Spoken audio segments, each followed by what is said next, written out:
Should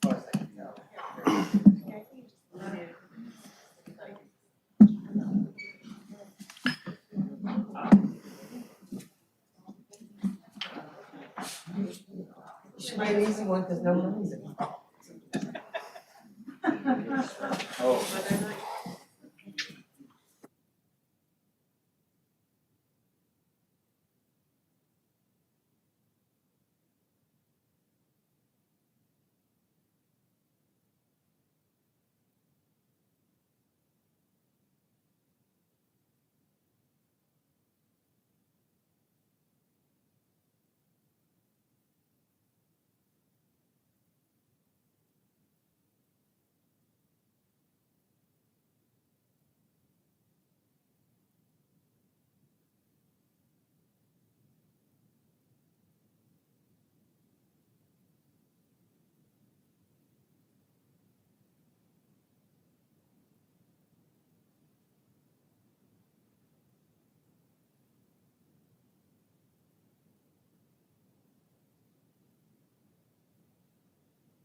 Good evening and welcome to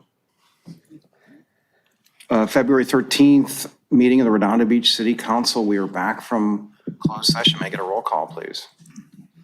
Thank you. Councilmember Narenheim. Here. Councilmember Kolujarowicz. Here. Councilmember Barron. Here.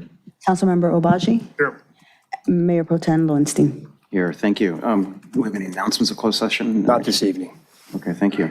Then we're going to adjourn to a regular meeting of the Redondo Beach City Council. May I get a roll call, please, for that? Councilmember Narenheim. Here. Councilmember Kolujarowicz. Here. Councilmember Barron. Here.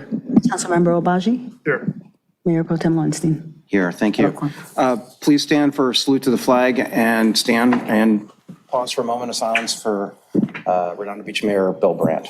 So please place your hand over your heart. Ready, begin.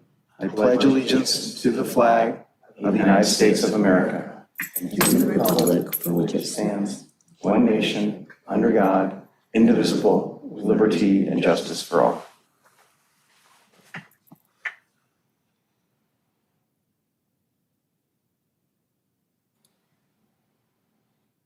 Thank you.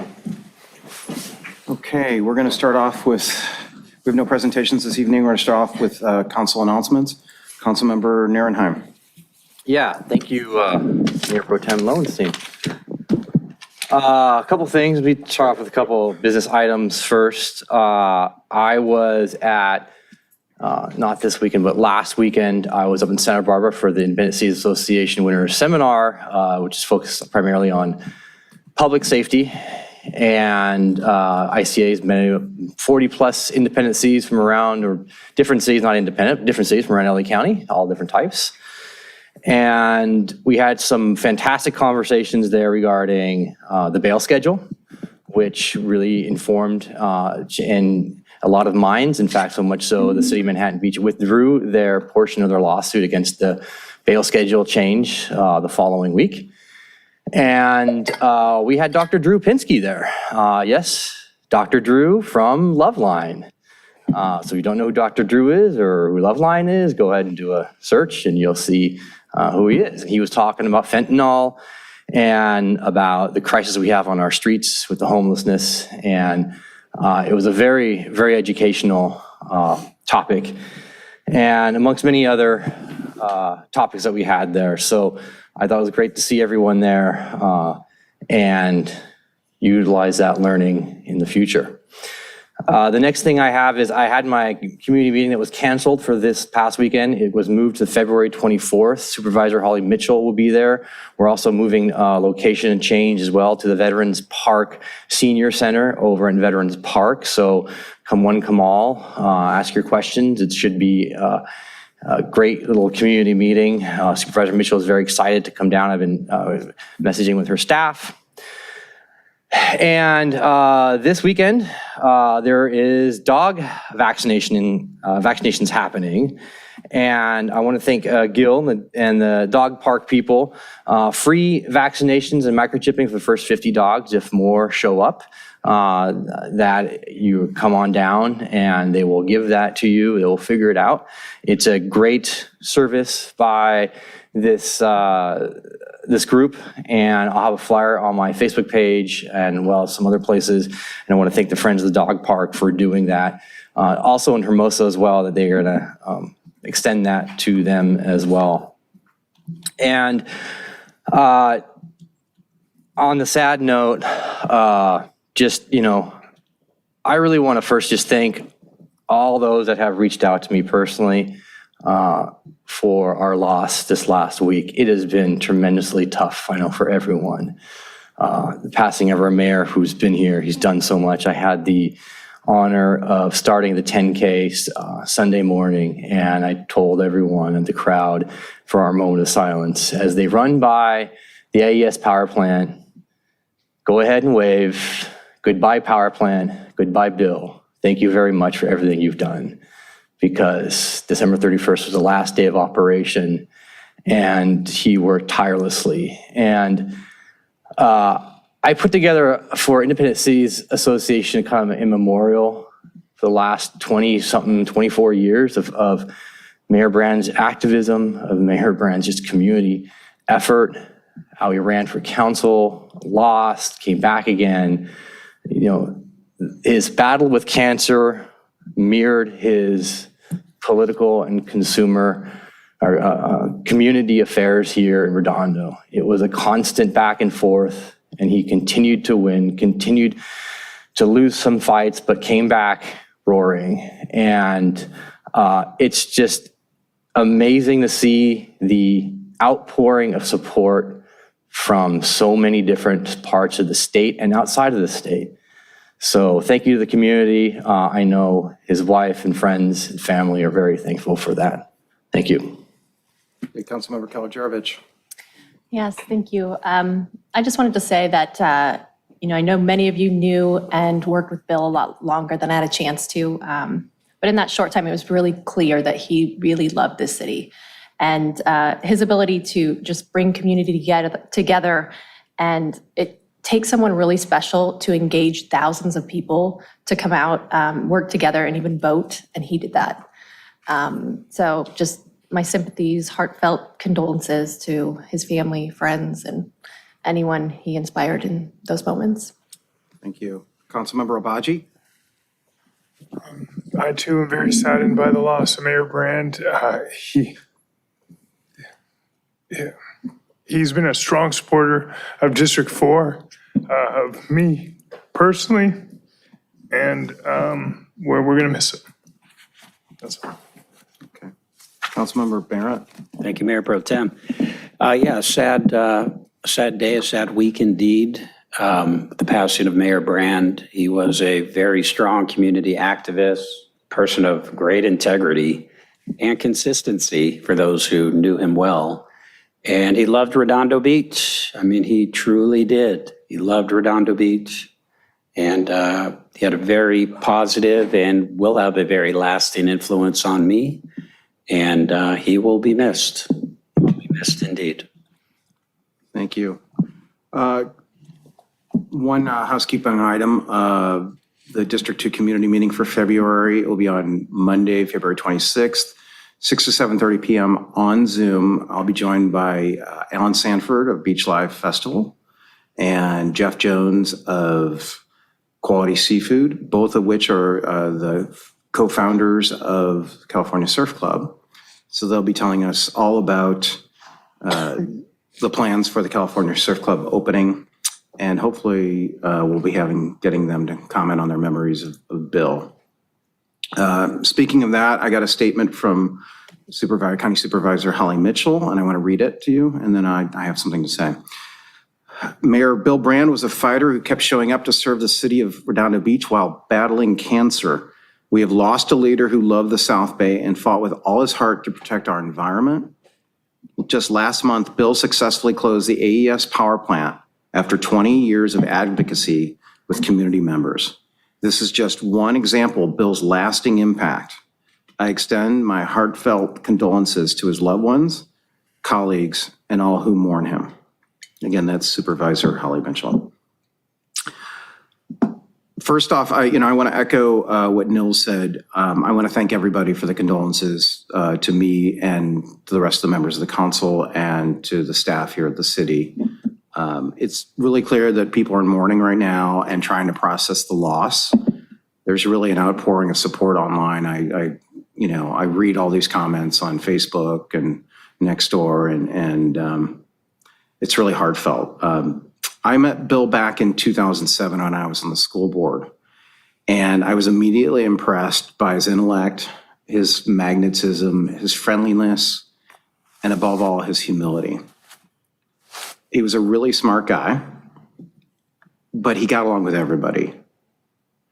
And he was elected 4 times. Many of you know this, twice as a council member, twice as mayor.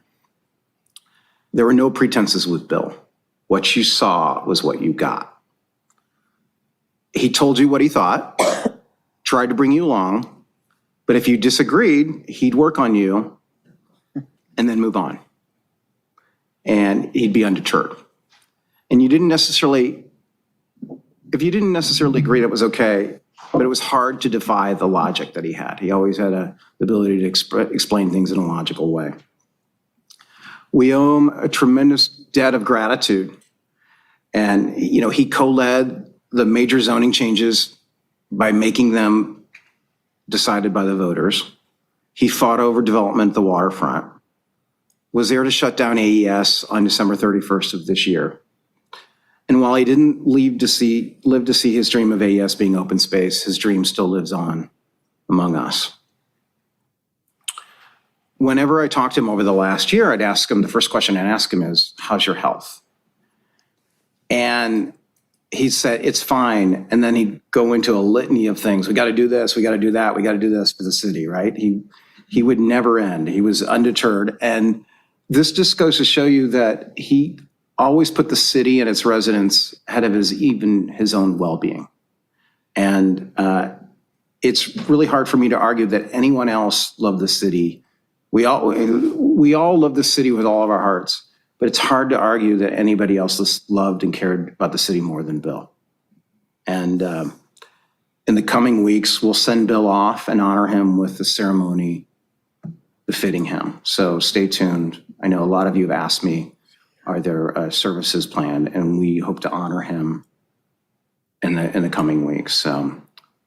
Again, thank you all for your support. I know the council joins me in thanking you for your support. So, on to the order of agenda. I'd like to get a motion for the order of the agenda. Is there anybody who would like to make a change? Yeah, thank you, Mayor Pro Tem. I would like to make a change, and the change would be to move P2 up to right before N1. I'll second that. All right, okay.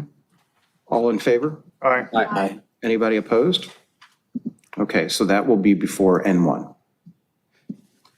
Okay, we now have, do we have any blue folder items? Yes, Mayor Pro Tem, we actually do have a few items today. We have J1, public participation on non-agenda items, public communications. We have item H5, consent calendar, adopt resolution by title only, resolution number CC 2402007, relating to amending the official book of classifications to update the position of community development director, and that's a red line version that the red line was actually printed and provided to you as well.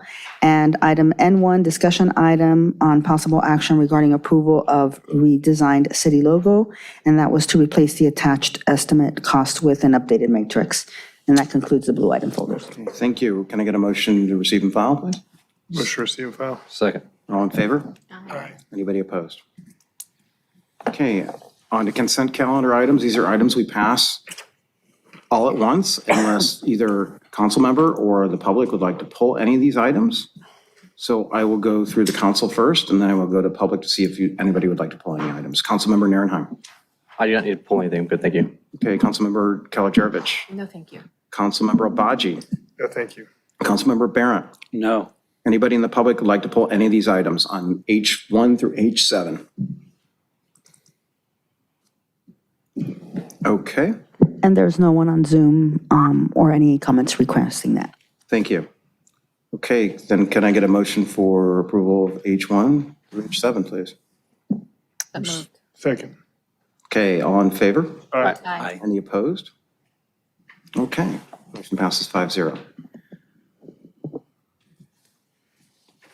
Lucy, I think, anything to read? I think H5? I apologize. Yes, there's one item, item H5. Thank you for that reminder. Adopt by title only resolution number CC 2402-007, a resolution of the City Council of City Redondo Beach, California, amending the official book of classifications to update the position of Community Development Director. That Thank you. concludes the readings. Thank you. Okay, we are now on to public participation on non-agenda items.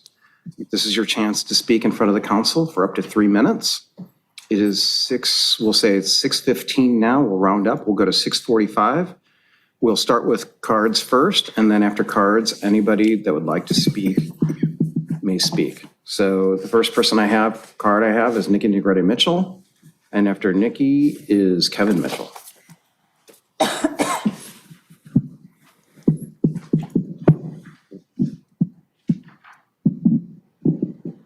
Hi, good evening. Nikki Negrete Mitchell, District 3. And how will I remember Mayor Bill Brand in 3 minutes? Highlights for me are the many long and deep conversations I had with him about my neighborhood, which he genuinely cared about equally. This was clearly one big city in his view. Bill Brand was a uniter. When it came to issues that intensified divisions between North and South Redondo, divisions I strongly denounced, the mayor and I had some very profound conversations, and that's how I knew he was sincere. I'm calling on our newer council reps to please denounce any divisive rhetoric you may hear. It's undermining and it makes mine and everyone else's job that much harder. He was interested in understanding a better approach to certain things, and he came around to our block personally to show his wish was to balance our neighborhood's needs with what is important to the bigger picture, considering all of the variables at play. His actions demonstrated he meant what he said. He always treated me with respect as a given for him. And how do I know this? When I pointed out to him that I'm a woman of Hispanic Native American ethnicity, and the way he responded, I could tell he never even thought of me in that way. There wasn't 1 ounce of racism or male superiority in him at all. When he spoke with me, it was to my intellect and not my physicality. Regarding the Green Line issue, he came to my house several times to talk with us. He got to experience the freight train passing by in my backyard, and he did his homework. He had some big meetings in my front yard, and he brought Jim Light to talk with us about the draft EIR process, which was an invaluable lesson. He wanted me to gather my neighbors en masse, but there was a couple of big obstacles, COVID and that pesky division. He'd say to me, Nikki, you can't do this all by yourself. He said, if your neighbors can't help you, then you'll just work with the city. So I started coming here to give reports on what I was learning through listening to Metro board meetings, thanks to my friend Holly Osborne. Through Bill's spirit, may we all embrace each other and lift each other up for a stronger, more united Redondo. I formally request that the council please keep in mind the possibly biggest decision with a massive impact on our city within the next 13 months, the Sea Line. Please join me as I'm here to complete a mission, Bill Brand's mission, our united mission to have the Sea Line run properly in the correct routing alignment, elevating along Hawthorne Boulevard. Make sure his successor is a strong advocate who will prioritize this issue and be available for board meetings, since Mayor Brand deeply wished to attend them all. Through Bill's spirit, may we continue his legacy to maintain the city's integrity. I made a promise to him, to my family and extended communities, and we will win this in his honor. Thank you. Thank you. Kevin Mitchell's next, and after Kevin is Wayne Craig.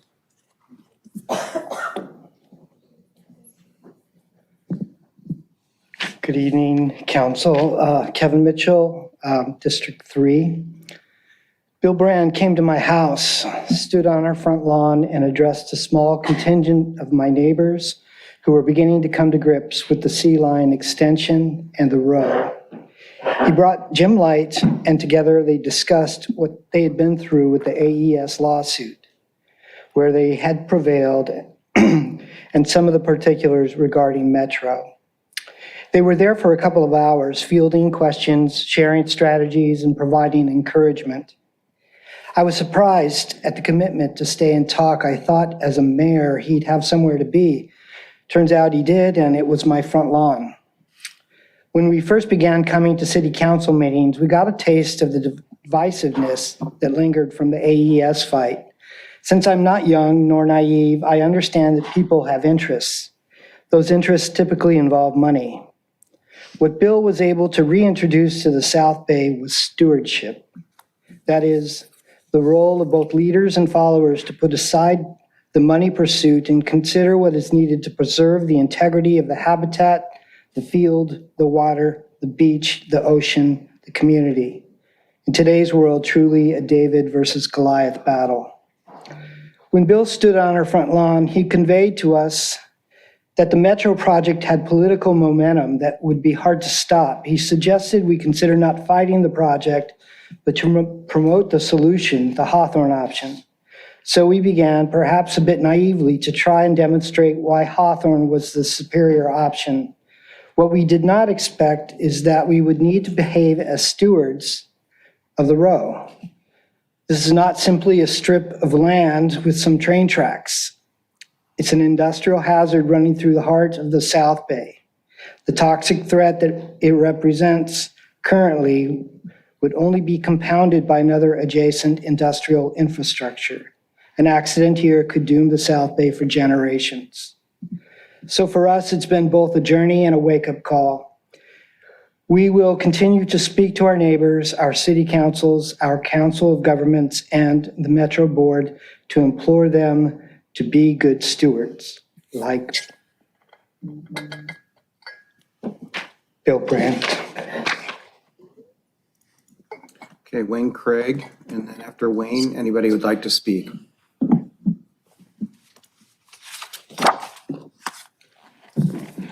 Good evening, Mayor Pro Tem and City Council. Last Friday, our city lost a great leader, friend, and tireless advocate for Redondo Beach residents these past 23 years. Every time Bill called you, he was always about the city and what could be done to make things better for everyone. Even while enduring lawsuits intended to silence our voices and battling cancer, Bill never lost focus on the residents he cared so much and loved. Over the years, Bill was also a friend and my fellow defendant, working hard for residents. It was more often than not for him to place his own best interest second to what the community needed. Because of his steadfast efforts in motivating residents to act, we have new opportunities in our harbor area that would not be possible. These include the shutdown of the AES power plant, revitalization and zoning protection for King Harbor, Beach Life Festival, a new harbor amenities plan, major improvements to Seaside Lagoon, and development of an ocean exploration center, education exploration center.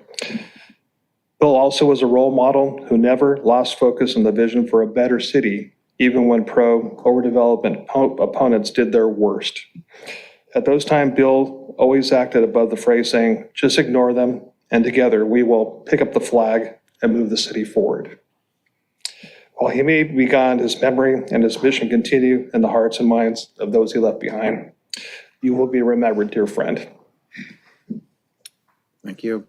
Anybody else would like to speak? You have 3 minutes. Hello, I'm Andy Porchop. I'm from Torrance, the beautiful city of Torrance. And I would just like to say that, Mr. Brandt, was a nice guy, seems like a nice guy, and I'm sorry he had to go. Anyway, the other thing is I would like to thank you to keep the 3-minute speaker time, because in my great city of Torrance, the city council only give us 1 minute, and that's a very short time to speak, so please don't change that thing. Of course, they don't want to hear from us, you know what I mean? So only one minute for a speaker over there. And also that you let the people call things off the consent calendar so people can say something about it, because in my great city of Torrance, that's also disappeared. So I very happy in Redondo Beach, in the city of Redondo Beach, and the city council, we can still speak 3 minutes instead of 1 short minute. And we can talk about the consent calendar. So keep up the good work and don't be like the rotten city of Torrance. Thank you. Anybody else would like to speak?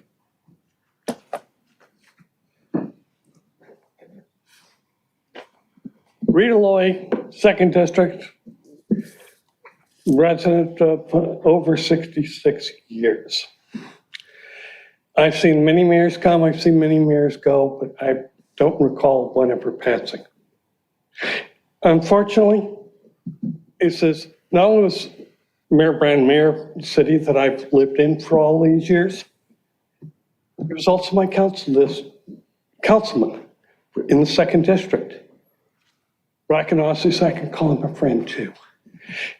And with a heavy heart, I decided to come down here and give my condolences, because it's as, like say, I don't ever remember a city council, a member of council dying even. But a mayor is, and especially somebody who I have a lot of respect for. Somebody who, in some ways, indirectly, has made me do activism that I do, which many may not know, but I'm also fairly active in the transgender community. And I am known not locally, but nationally.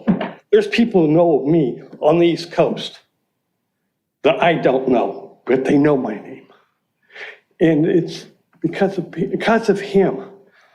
And because of me coming to, most everybody at the council may not know, especially with Lowenstein and Councilman Narenheim, they know who I am because I've come to the council meeting before they were council members. And now, you know, because you had me sign a petition one time.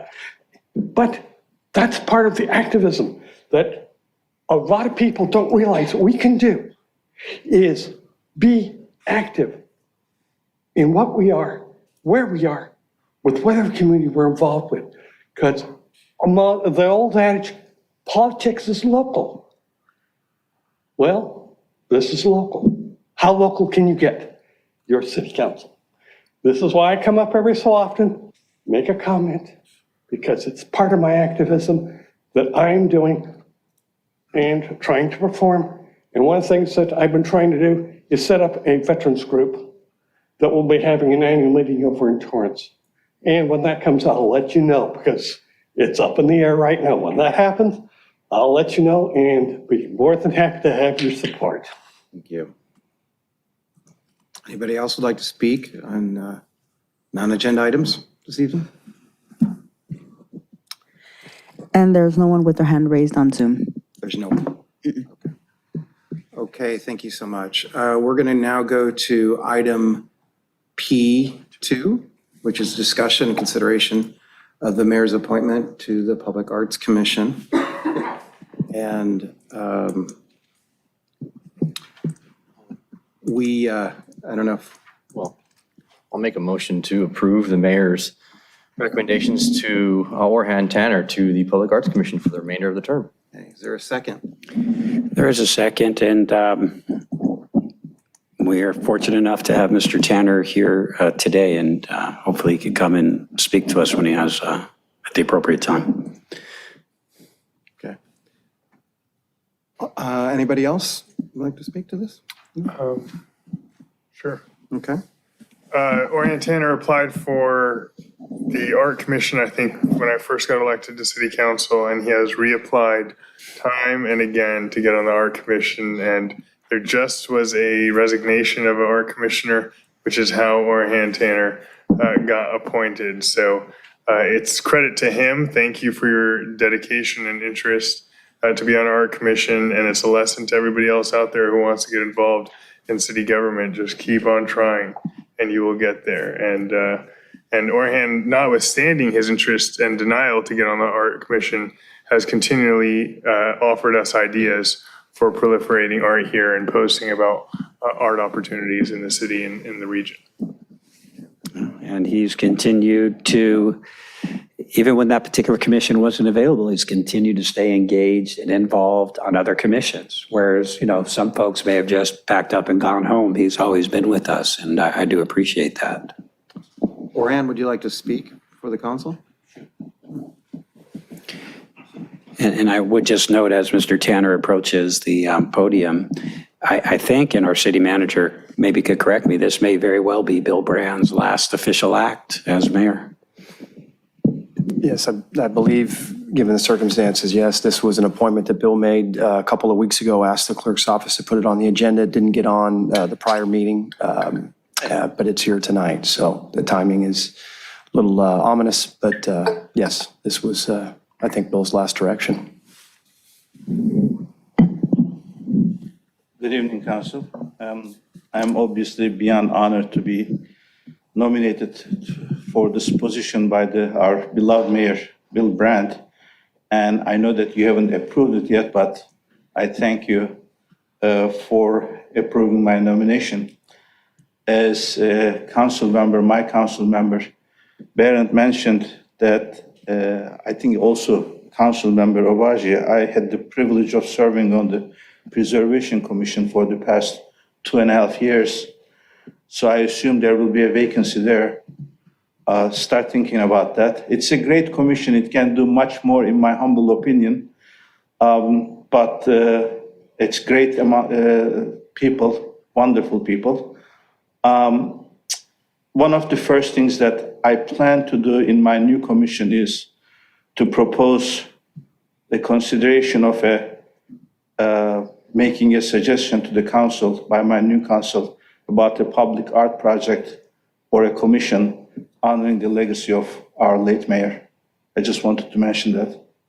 And for those of you who don't know me, I have been involved in the arts business for many, many years. And previously I served as a cultural arts commissioner for the city of Manhattan Beach as well. And I plan to, with all your support, to bring more arts into our great city of Redondo Beach. Thank you very much. Thank you. Sure. So, Mr. Tanner, one thing I want to kind of admonish you, because it's been an issue at the art commission, is sometimes the art commission, because they're artists, have gotten aggravated with staff because they ask a question of the staff member doesn't want to throw another staff member under the bus and doesn't really have the answer for them. So what I'd say is this, you don't have to do all your business as a commissioner on the dais. You can work with staff and get answers from staff, before you come up here and prepare them for the answers that you're going to ask of them once they're up here. And feel free to share that with your fellow commissioners. And please take it easy on our city staff. Thank you. I did watch the most recent meeting of the Public Art Commission. Yes. All right. Thank you. Thank you. Thank you very much. Real quick, if you can take as much interest in the arts as you did with the Veterans Park Library when we walked through it, Sure. photos, half as much as that, you're going to be a big success. So, and we're signing that contract here maybe the end of this month, maybe next week for the discussion for the leasing of the old library there. So stay tuned for that as well. You're welcome. The next project is the power plant. Yes, sir. I like how you think. Thank you. Thank you. Okay, being that there's a motion on the floor and the second, is there anybody in the audience who'd like to speak to this? First, before we go, okay. Being that there's motion on the floor and a second, Zoom. There's no one on Zoom and no e-comments on this item. So there's a motion on the floor and a second. All in favor? Aye. Any opposed? Okay, congratulations, Lauren. Thank you. Okay, back to the regular scheduled agenda. Item N1, discussion and possible action regarding approval of a redesigned city logo, Miss House. If you would share my screen, please. Thank you. There she is. Perfect time, your consultant just walked in. That's nice.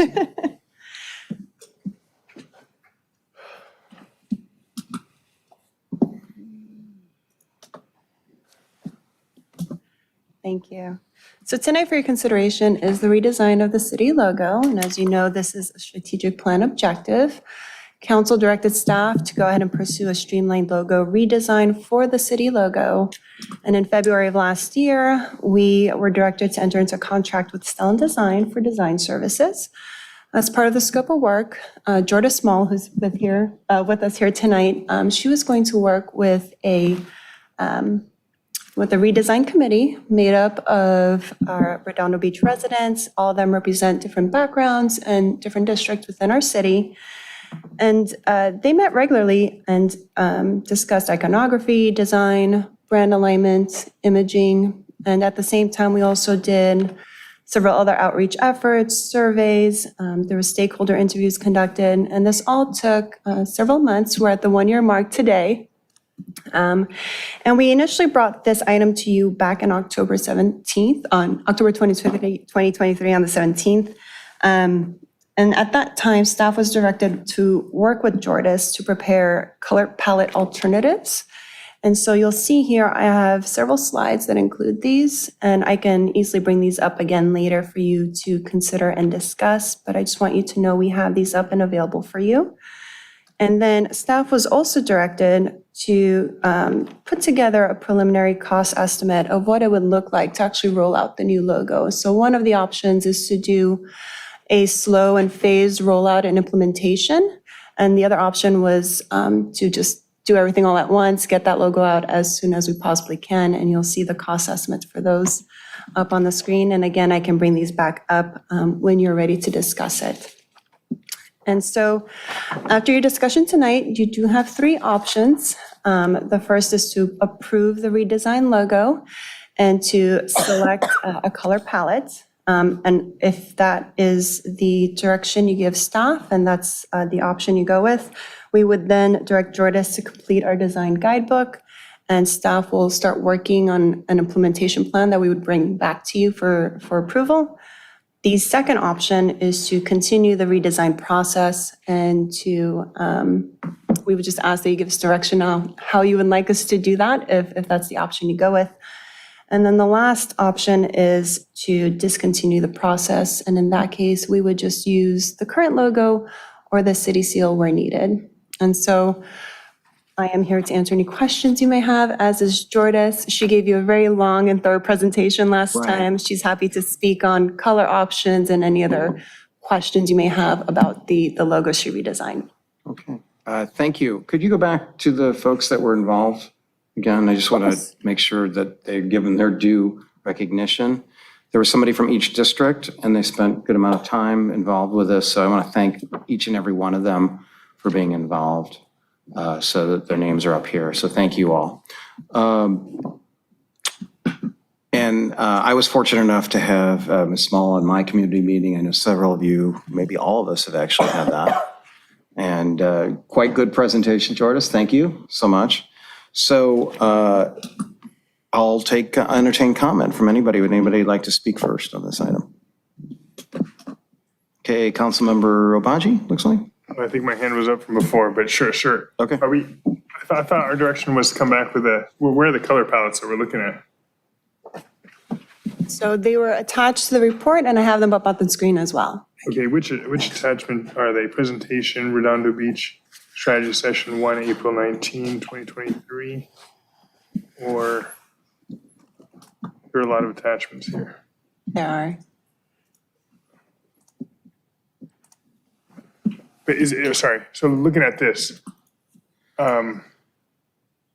Okay. Oh, these are the alternate yellows, got it. So she took feedback from the community meetings as well as council from the last meeting, and she created some alternatives for you to consider. And is your goal then for us to choose one of these?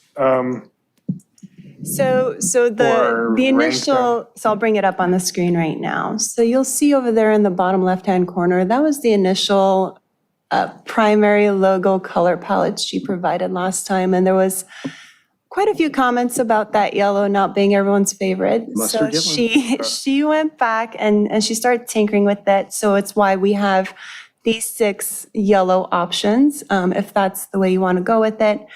And then she also got feedback about maybe doing more of a sunset orange. So she wants to provide that as well. And then you'll see here cooler tones, just to reflect water and green and blues. And then there was the idea of gradients to also demonstrate sunrise or sunset or just have more dimension to it. So it's your primary use of the logo. But as she showed in her presentation, we can use it in a variety of ways in different colors. But in terms of the logo, the color palette. Okay. Right. And do we have these 27 variations in our packet, or this is just on the screen? Yes. Yes. Do you know approximately what page number that is? I can look for Anybody? it. in the PDF? It's on I-Legislate, and there's a PDF that. 353. Thank you. Okay, thank you for that. I'll just say I did extensive feedback also, had a community meeting, had Jordan Small there, sent out polls to the community.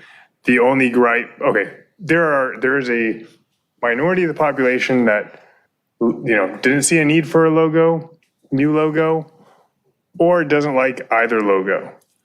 The majority liked the new logo and were comfortable with the new logo. And a number of folks just wanted a different color than the gray poupon. So I like looking at these, I like 23, 24, 27, but I'm open to any of the new gradients that we've seen. I agree. I think they're those really, are the most attractive. I agree. they're really pleasant and nice. And they capture the sunsets that we see here off the Esplanade and frankly from North Redondo over Hermosa and Manhattan Beach as well. That's it. Okay. Anybody else like to speak on this? My hand is up too. I don't have hands up. I don't see hands up, so. Oh, You don't have a. For some reason, it's not showing up. So why don't you raise your hand? Mr. Barrett? Thank you, Mayor Pro Tem. I second your comments fully about the participation of the panel that was involved. It had a person from every district. Jordan Smalls has been with us since the beginning on this. Elizabeth was at my meeting, and I imagine everybody else is. And I think there's an interest, based on the feedback I've received from residents in District 5 and elsewhere, for a new logo. People have an appetite for that. In all candor, what's been expressed to me is they'd like another option other than different colors.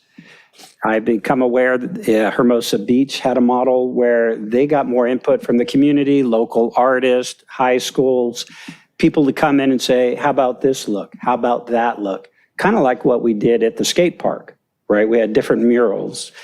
So I'm in favor of what's been presented by staff as option 2. Let's get some more feedback. Let's open it up to the public and others, and just get a couple more options before we make this what will really be a generational decision as to the logo that defines our city. And, maybe at the end of the day, it's this very logo, but I would like to continue the redesign process in that respect. Okay, who else had their hand? Oh, Ms. Galajevich, Councilmember Galajevich. Yes. So I did have Ms. Jorda Smalls at my meeting. She gave a great presentation, similar to the one that was here. And I think the people who stayed to listen to the meeting really liked the new logo even more than they did, if they did or didn't when they came in. And the feedback I got was that they understood maybe the issue that we have with our current logo not being functional in lots of different ways. I also went to the high school for Are You Ready Night to promote the Youth Commission. And we asked parents and students, just which one did you like? We had a picture we had 2 boxes, one with the new logo, one with the old logo. And the majority went to the new logo, not overwhelmingly, but what the comments I heard from people who were picking the old logo were, they like the colors better. They're just used to it. So I think the change, some people are not going to like the change just because, one, they're used to it, or 2, the colors. We do have some options with the colors. Thank you, Jordis. And I think what's important is image is subjective, but the function of the logo should be objective. So I think we can all agree that we need something that works better consistently throughout the city, and I think this does that. I think one of the other things that I heard from people when we were at the high school was not spending more money on this. Why are we wasting our money on this? So I think extending it any longer might be Costly. Counterproductive? Yeah. So those are my comments from the feedback I got, and yep. Thank you. Anybody else? Councilmember Nernheim? Yeah, so I too did extensive outreach to people, and people always ask me what my thought was. And I said, I'm not here to express my opinion. I'm here to shepherd a conversation, to get input from people, to understand what they're thinking and trying to understand where they're going. And I, like Councilmember Barron, fully, I think that it really came down to people didn't want to be presented with one singular option. They wanted to see some other options out there. And if you're looking at the cost slide that we had up here at over $1 million over the course of X period of time, we're talking about a huge investment over time. And spending a few $1,000s to, like what Hermosa did, they had a very successful program where they brought the community in to give designs, and they had a winning design, and then they worked on that winning design, and they have everyone just really, I think today just loves the logo. And what I really love about this logo is the fact that George brought up some great points here about how it needs to be scalable and move forward. And I think within context of going out to the public and just getting them to get some understanding with some thoughts and ideas, I'd be much more in that territory, because this is something the public really has to buy into. This is not something that we should just be, putting in and saying this is what it's going to be. The last thing I want to do is have a bunch of residents here who clearly care a lot about this, not feel that they're this represents them. And I don't think it's the color thing so much. I see some of these color options I wouldn't go for. I'm more speaking about design and the buy-in from the public. The public needs to have a buy-in overall. So those are my thoughts. Love to hear the Councilmember Barron? Oh, thank you, Mayor Pro Tem. For the city manager, I thought Councilmember Kolodarovich raised a valid point of the cost. The all-in, if we were to do this, would be about $1.5 million. We've spent 12 to 15,000 so far, ballpark. 15. To do a Hermosa Beach model, get some more community input, kind of like what we're envisioning for the Pride flag. What would be the additional cost to do that before we do the selection and get the 1.5 million out? Yeah, I think it would depend on who facilitates that process. If it was something that was led by staff, I'm not sure we'd have the capacity to really create guidelines that we could roll out. We could look at what Hermosa did, see if we could borrow from some of that. Okay. Ideally, I would recommend if we're going to continue the redesign process, we probably ask Jordis if she's willing to continue to help us with this. That would be an ask. I'm not sure what her interest is beyond tonight. But it would be helpful to continue to have somebody to help facilitate the process and provide the objective perspective that these logos require to be scalable and implementable. So I would like us, if the council wants to continue the effort, and that's a big question, I would suggest that we continue to have expertise shepherd the process. Okay. I'd like to continue the effort. I don't want to spend $100,000 to do it. And it doesn't sound like it would be to come up with a few guidelines. Hey, we want a representation of a sail. We want waves. We want things that people have said, yeah, that's Redondo Beach, and elicit that community input, either through staff. If you think we need professional guidance to shepherd us through, so be it. But we don't want to spend a lot of money doing that. But we do want to get it right before we spend $1.5 million.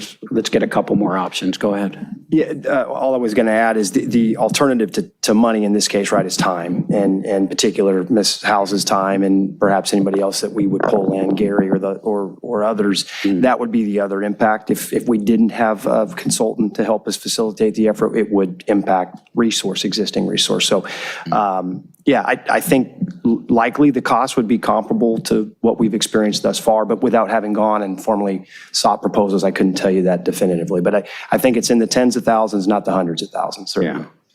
Have you or your staff had an opportunity to reach out to Hermosa Beach, at least on that initial? I believe so. Yes. Shaking it. At least on the initial process of, hey, did you get responses? How did you do it? Did you have, please go ahead. I feel they had a very candid conversation with me about how that process went. The initial They part. had some issues with it. And so the initial outreach was great. You did have a huge influx of ideas. influx? Well, big, Okay. more No, I than like one to consultant hear coming that. in. So it was Yeah. good. A lot of people were interested in participating in a contest.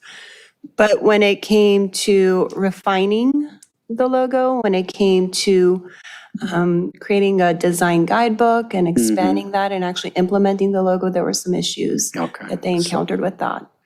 Okay, so an influx of designs, ideas. I like that. Yeah. But then when it comes time to implement it, it sounds like they need a little professional assistance. Hey, if you're going to put this logo on Quite a a bit, hat. yes. Okay. And maybe that's perhaps where the city manager is saying, yeah, we would bring in somebody professional at that point to help. Okay. I have a quick question, if you don't mind. Sure, go ahead. I have a quick question. Under this slide right here, under PD for the police department, Ms. Small, you brought up a great point regarding on her presentation. It showed how some departments used the logo, some used their own logo, like the fire department shows on here, FD, and then others use the city seal, like on the side of public works vehicles.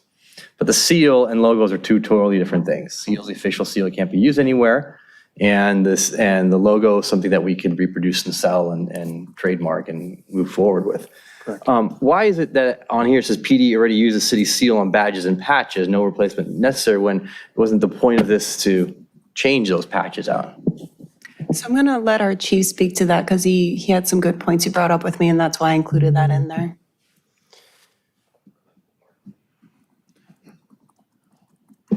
Good evening, Mayor Pro Tem and Council, Joe Hoffman, Chief of Police.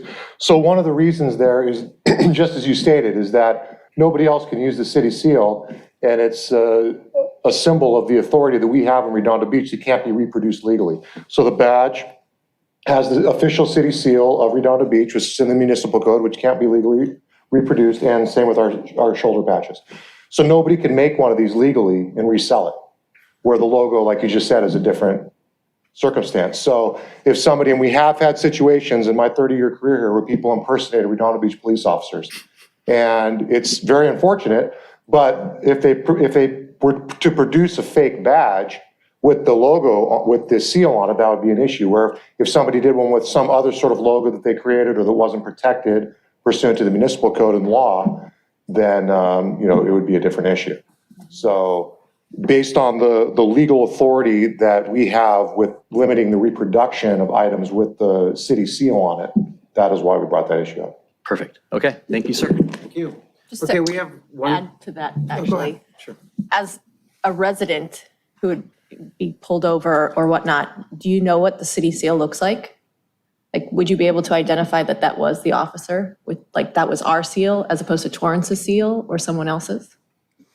Well, I would, but I would hope so. yeah. So, But I'm sure that, the name Redondo Beach on the top of it helps too. That So does, that does, it's in conjunction. And to speak to badges, there's another factor with them. The fire department badge, as an example, is sometimes created by department personnel and has a lot of its own meaning. It's not just a logo replica. It represents different things among the personnel, among our firefighters and other staff. So there's more to that conversation in the safety community as well. It's not as simple as we would recommend rolling out the logo and replacing all of our current patches in that sense. I don't think that's what we would advocate for, so. We have one card, Brad Waller. Brad Waller, would you like to speak? Thank you, council members and Mayor Pro Tem. I was on the Redondo Unified School Board when we did a logo redesign, and similar comments were made. Why are we doing it? Why are we spending the money on it? It's going to be costly. Oh, we have this. Now we need to keep on tweaking, keep on moving. So this all sounds very familiar.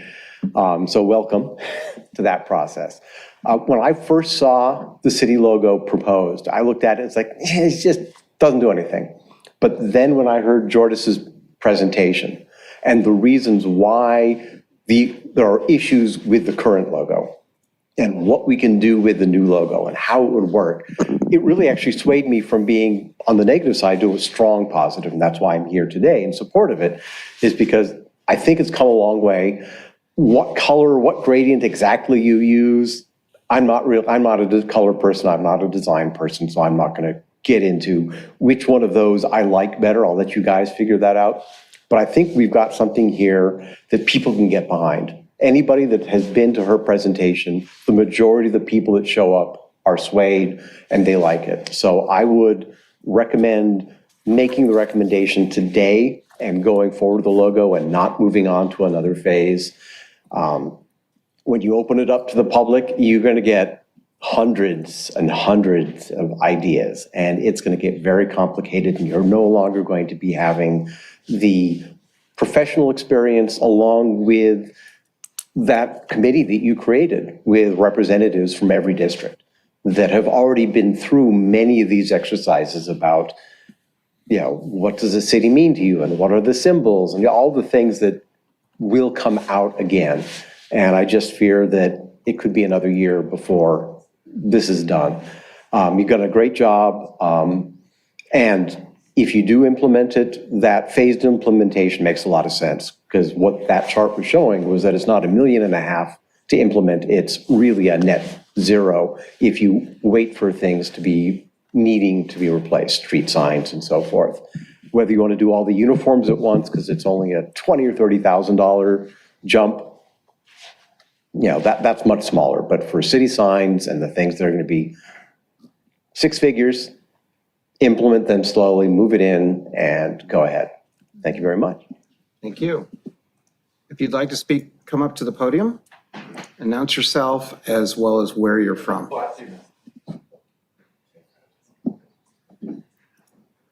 Hi, Nikki Negretti Mitchell, District 3. And choosing my words. I live in a home, advertising,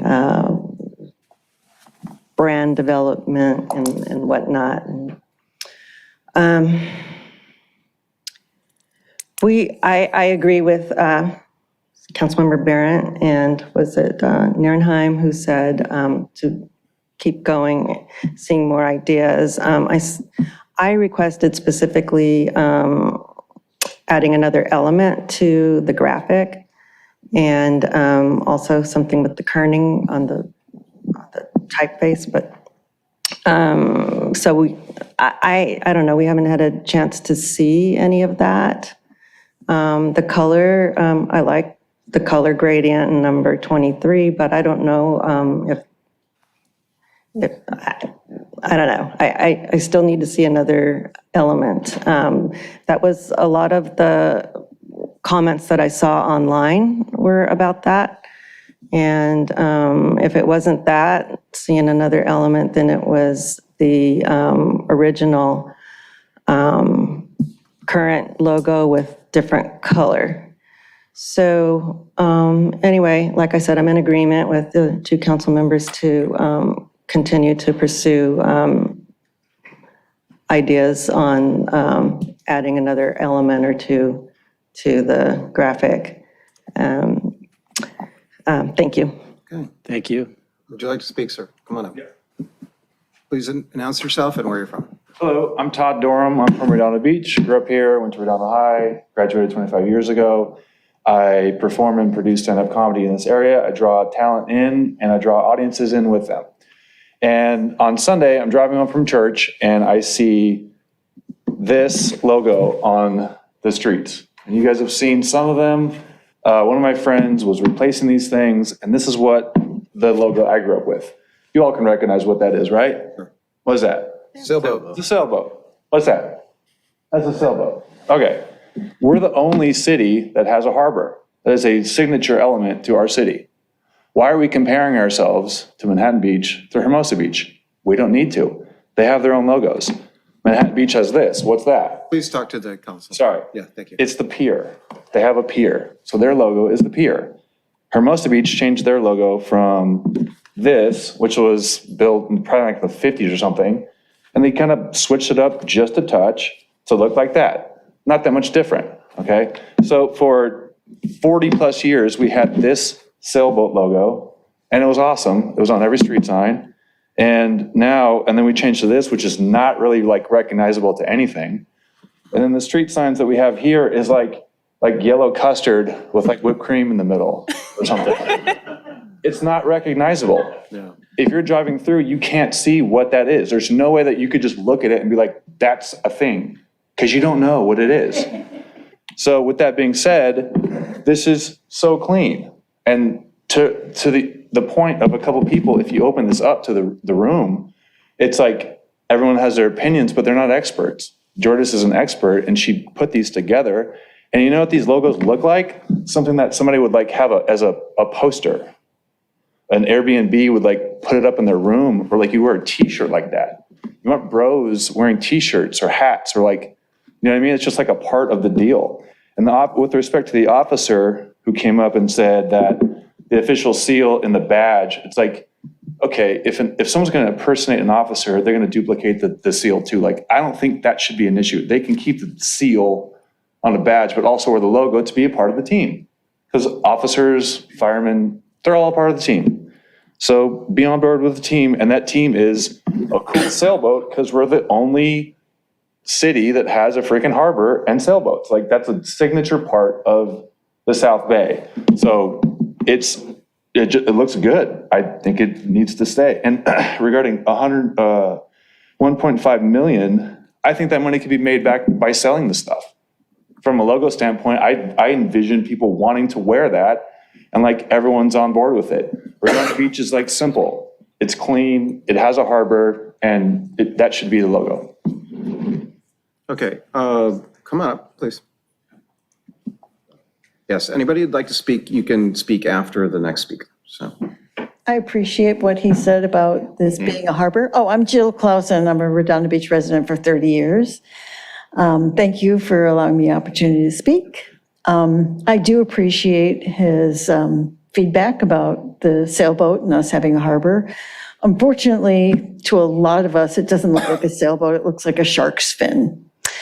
And I know this isn't scientific, but a short time ago, I put a poll on the Redondo Beach residents Facebook group that I administer.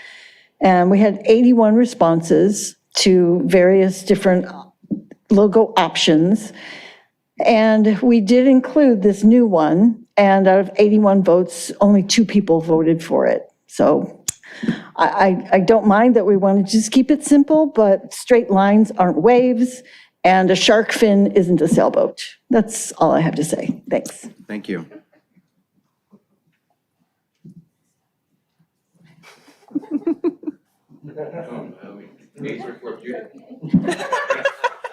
You would have to point that out. Don't wrestle to get up there. You can all speak, so. Okay. First of all, appreciation to council members Barron and Nierenheim for promoting option 2, was it? Is that right? Yes. Okay. And my point of view on it is that if you look at Manhattan Beach, for example, if you drive over the hill on Manhattan Beach Boulevard, what you see is the pier and the roundhouse.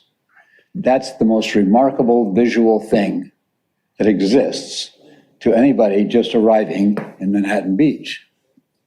What's most remarkable visual thing for people coming to Redondo Beach, especially if they're coming down Torrance, is the pier. And the experience of most people, a lot of people sail, but a lot more people actually get on the pier and want to be on the pier and they want to visit it. And the absence of that, which is an absolutely key visual symbol of Redondo Beach, in the new logos that have been presented, just disturbs me. I think it's a mistake. I think that particular symbol needs to be in there somehow, like it is in the existing logo. So that's my one sticking point, that I just hope that we can give it a little more time and consider symbolism. And the symbol should represent key visual points that people think about when they think about Redondo Beach. Thank you very much, Council. Chief Sudduth, District 5. Sure. Mr. Sudduth, can I ask you a question? Sure. You're familiar with the Nike swoosh, right? The Nike swoosh mark? Yeah. What does the Nike swoosh mark represent? Do you know? No idea. Exactly. I don't either, but we know that it represents Nike, right? When you put millions into advertising, that happens. Okay, but. That was in her presentation. Right, and that was in her presentation, as well as other Apple logos and other things that aren't the most beautiful pictures ever, but they are simple and they make you think of something else, and that's what the goal of a logo is here, right? Okay, but there are places that have sailboats and waves all up and down the California coast. We have the pier, and it's not like any other. So do you want the bird's eye of the pier or the sails of the pier? Something that represents it in a similar way to what has been. There variations are possible, I don't know, but I just found it odd for it to disappear like that. Thank you. Thank you. Thank you. Mr. Carmichael? Sure.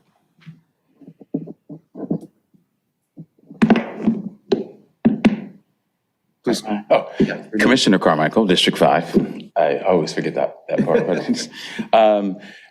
What I've been able to hear all night is I think the logo needs an elevator pitch.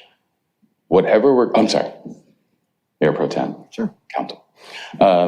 When I look at the logo being presented, I see with the sail, both surfers and sailboats. which is an accurate representation of the pier, because kite surfers, if you will, so they would all take that. I also see it's round, which represents all the bikes and the traffic. So like there is a way to sell the logo in a way that everyone who's like, I want to see the city, I want to see what the city means to me. There's a way to do that with not only the logo that's presented, but even in how we set up the infrastructure for the collaborative piece. Like, what are we looking for? There needs to be some sort of structure, because we're going to get a lot of people who are going to do a square one, who are going to do a triangle one. And if those don't fit into where we want to go on those things in that way, then it's not going to work. And the time will be wasted in that vein. The other piece that I'm not hearing is when we talk about phases, there's two phases. There is an electronic phase, and then there's a physical phase, right? Our website can just have it, and let's see what people say on there. And there's different sort of electronic vehicles that can have the new logo first before we merge it. And then like, let's try this one, let's try that one, and not necessarily like try about 50 million of them, but like just like we did with the website. I don't know that we went through 40 different iterations. It was, this is the new website, here's the vendor, and now here it is. So here are the colors, and we're reacting to the seal, which is a temporary placement before we use a new logo. So why not just follow that trajectory, since it's on an electronic platform, which essentially costs nothing to just go to that section and just take out the seal and put in a logo and see if we get some feedback that way, because that's not a material waste of time, if you will, with the amount of traffic. And I'm sure someone can pull that up to go, how much traffic did we get to the website? How many people are looking at it? How many people are reacting to it? And then pull that in. That costs us nothing, because we can just have a little tracker and then move forward with, this has been the overwhelming feedback, right? We don't like that it's round. We'd much rather that it be triangle. But with the data that says this is what we're trying to accomplish, because I don't think we've made that sort of apparent as well. What are we trying to accomplish with the new logo? So if we look at those sort of different opportunities, I think we'll get a much better feedback. That's my 2 cents. Thank you. Thank you. Come on up, if you'd like. Is there anybody on Zoom? No? Okay. Hi, Orhan Taner. I'm here to speak on my own behalf. Logos change, even flags change, countries change flags, but the timing of the logo change also reflects a vision. Every time that you change it, you want to talk about logos have two audiences. One, the internal audience, the community, and then the external audience. When you change your logo, you are giving a message to both of these audiences. So what I don't see in this particular logo is a message to the community. I don't see Redondo Beach in there. I don't see the 75,000 residents of Redondo Beach. I don't see a diverse city. I don't see a peaceful city. I don't see a city which is about in a county which is going to host the Olympics in 4 years. I don't see a diversity. Again, I don't see great education. I don't see the kids. I don't see the community in the logo, which I think it needs to be reflected in some sort of symbolism in the logo of a beautiful city as Redondo Beach is. In terms of the external audience, it's a vibrant city. And I think we should really give that message to a lot of people. Now we are hosting beautiful music festivals.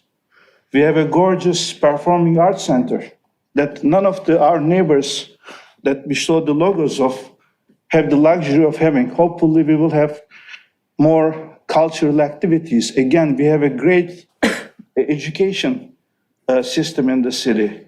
So from these points of view, I urge you to act as a curator in a sense and ask some other people, like the students, things like that. Therefore, I support council members' parents' idea about not maybe spending another $10,000, but get some other ideas into the symbolism which will reflect the peace and the beauty of the community and the city itself. Thank you. Thank you.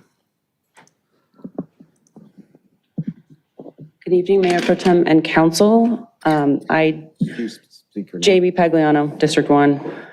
So I think for me, what it was when we were going to have a logo redesign, for me, it was that there was only one logo presented.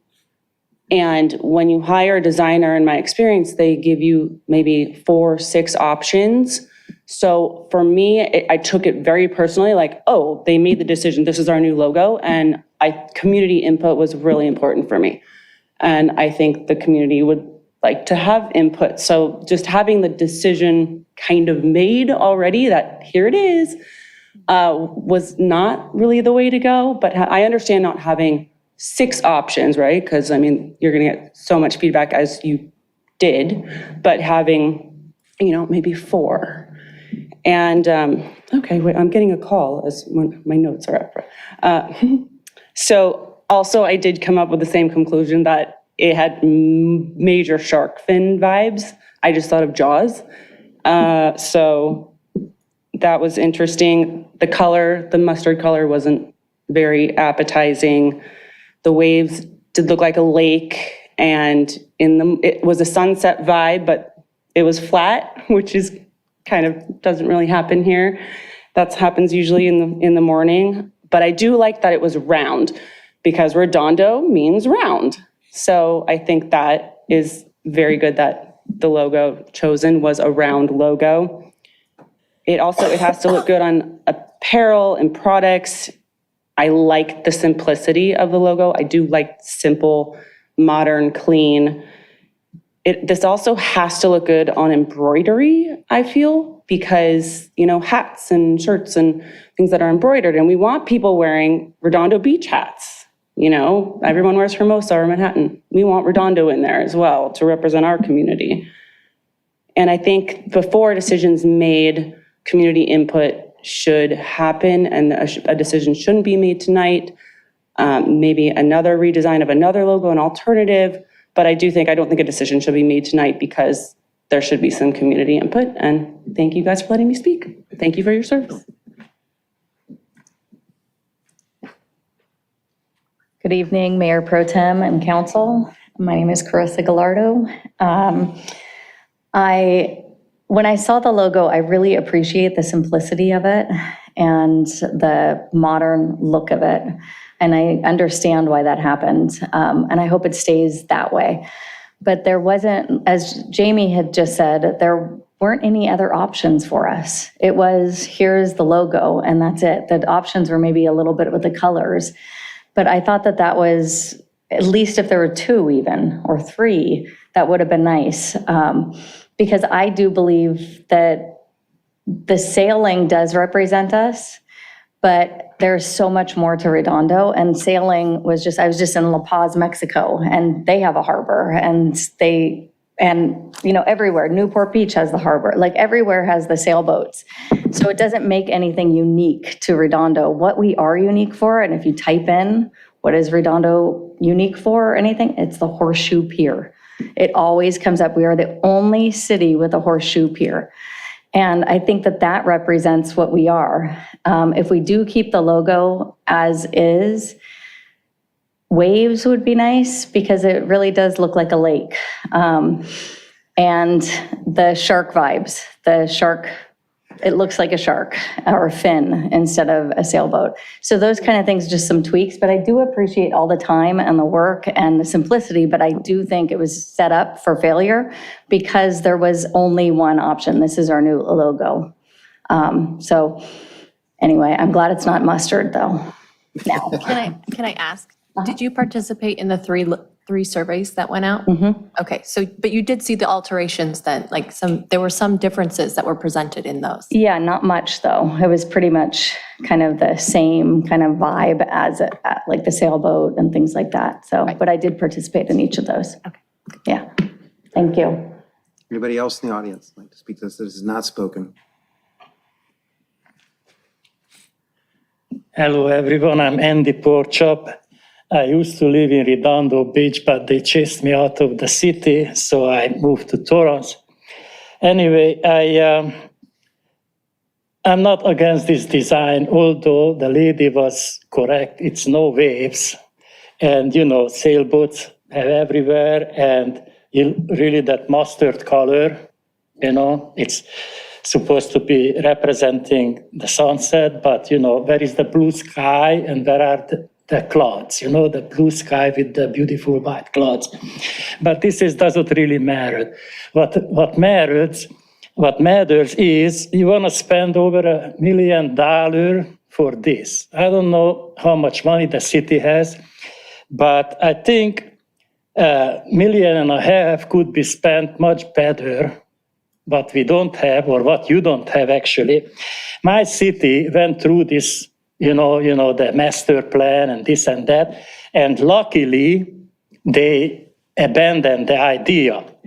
But what they have, and they spend millions and millions of dollars, the so-called wayfinding signs, So they're just blowing the money anyway they please. Of course, they have $600 million unfunded pension liabilities. I don't know how many millions you have, but I think blowing $1.5 million, it's a little bit too much when you have a logo already. I had this logo known, what you have at Pacific Coast Highway. I cannot get it right now on my thing, but let me see. Anyway, so I saw that in the movie, Smokey and the Bandits, and then when I was driving down first time on Pacific Coast Highway, 4 years ago, and I says, boy, I made it. I'm here in Redondo Beach. So Redondo Beach, I knew about, in Europe, my old country. So you don't need these new logos, save your money and invest it in things what you don't have, because you have logo already. And, I don't care if this is the logo. I find Redondo Beach. I find the pier. I find the beach. You know what I mean? So why to spend the money on this? Why join the city of Torrance blowing money? Why?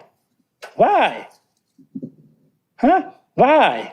Why do you need this? Strategic plans and whatever, save some money for the citizens. Thank you. You're not suggesting a 1978 Trans Am from Smokey and the Bandit in the logo, are you? I did not hear you. Oh, nothing. It's about nothing. The movie? Yes, the movie. Smokey and the Bandit. Right, I know. Yeah. Yes, That's famous movie. yes. Well, that's hard to follow. My name is Wayne Craig, resident of District 1. I did kind of an unscientific survey with professionals that actually help people come into the city all the time, realtors, which I'm one.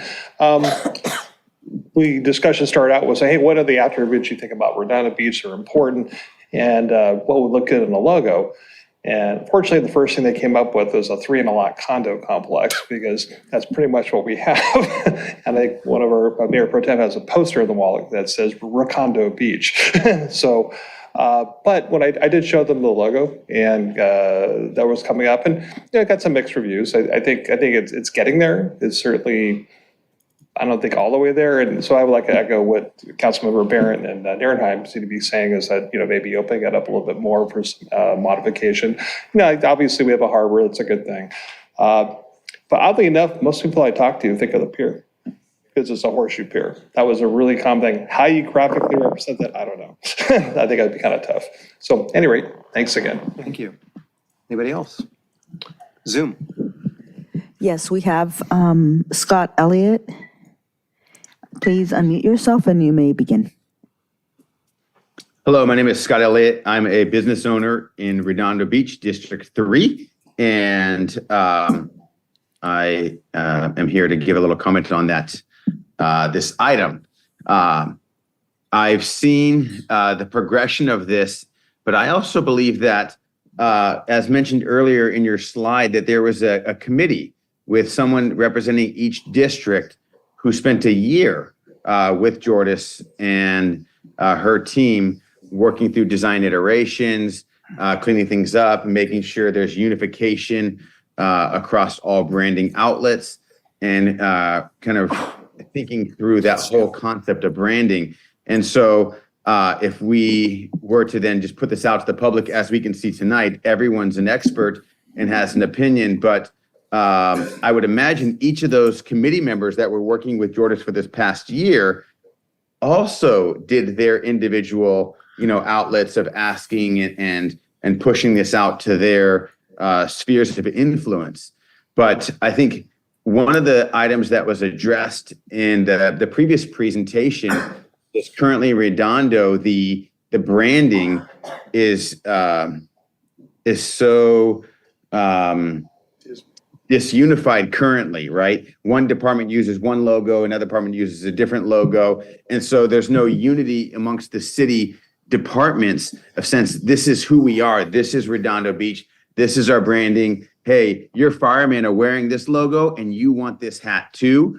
And because, your firemen are wearing it, your policemen are wearing it, and you want to wear it as well. And so clean, minimalistic, all great concepts. But unification of logo is something that has to happen across the company, and I think can become a distraction. And when the police officer mentioned the idea of saying, "Hey, this is the thing, we've had misrepresentation," this is multiplied when you have 4 different logos across the city. And so I hope that it doesn't take another year, because I think if it does go out to full community, then Jordis has to sift through 20 different designs, which I'm sure she already gave that subcommittee a bunch of different designs. And then they refined over the past year to get to this logo that's now presented to the public with color options. So I'm assuming there's some intentionality amongst the city to get to this point. And I hope we don't continue to put it out to open court where everyone is an expert. So that's my opinion, but I hope that it's helpful as we continue the dialogue. Thank you. Anybody else on Zoom? Okay. The next speaker is Nancy Skiba. Please unmute yourself and you may begin. Good evening. Commissioner Nancy Skiba calling in about this logo. I'm happy to see the mustard is gone. And still, though, I'm very unhappy with those waves that don't look like waves. Bless you. And it doesn't say a lot of things about Redondo. Jill Clausen got up and she talked about the submissions that members of the public had put on her webpage. And they had some darling images there that said, come to Redondo and have fun. And really, folks should take a look at that if you guys would do that. She still has those pictures on file because they were great. A lot of those drawings were just wonderful. And they say a lot more than this current logo, I think. Thank you. Thank you. Anyone else? Lanessa Neff. Please unmute yourself and you may begin. Hi, my name is Lanessa Neff. Thanks for listening to my opinion. I am definitely for the new logo. I am a 43-year resident of the South Bay, and I've lived in most of the cities in the area. And honestly, until last year, I had never seen the Redondo Beach logo because it's just so disjointed and it's all over the place. And then having seen the current logo, it's unrecognizable. I was like, what is this even showing? And everyone keeps saying that the current or the new logo that's proposed doesn't represent Redondo, but neither does the old one. And I personally just like the simplicity of it. And I feel like the community will like the simplicity of it because it unifies everything and makes it very familiar. It feels new without feeling too new. So it won't alienate people and make them feel like, we've changed everything. Oh my goodness. It's welcoming. I feel like it's the representation that Redondo should have always had. And I could definitely see you guys recouping all of your expense in this when you get it out there on t-shirts and on hats, and everybody's going to want one for their child and for themselves and for visitors. Everyone will want to wear a simple logo. People don't want complicated, complex. It doesn't need children and a lot of words and all the things that everybody keeps saying. If you keep keep adding to it, it's just, going to make it messy. And then you can't recognize it from afar. And let's be honest, we're all in our cars, we're all driving. The things that we're going to see are from afar. So it needs to be bold, and it needs to be a statement, and it needs to be something that unifies the city. And I think this logo does that perfectly. Thank you. Okay, anyone else? There is no one else raising their hand on Zoom at this time. Okay. I would like to speak. Yeah, because I didn't please. have a chance to speak. So thanks, everybody, for the input. Let me start off on my journey. My journey was very similar to Brad Waller's, actually. At first, I looked at it and went, not that inspiring. And then I heard Jordis's presentation, and I'm like, I get it. I totally get it.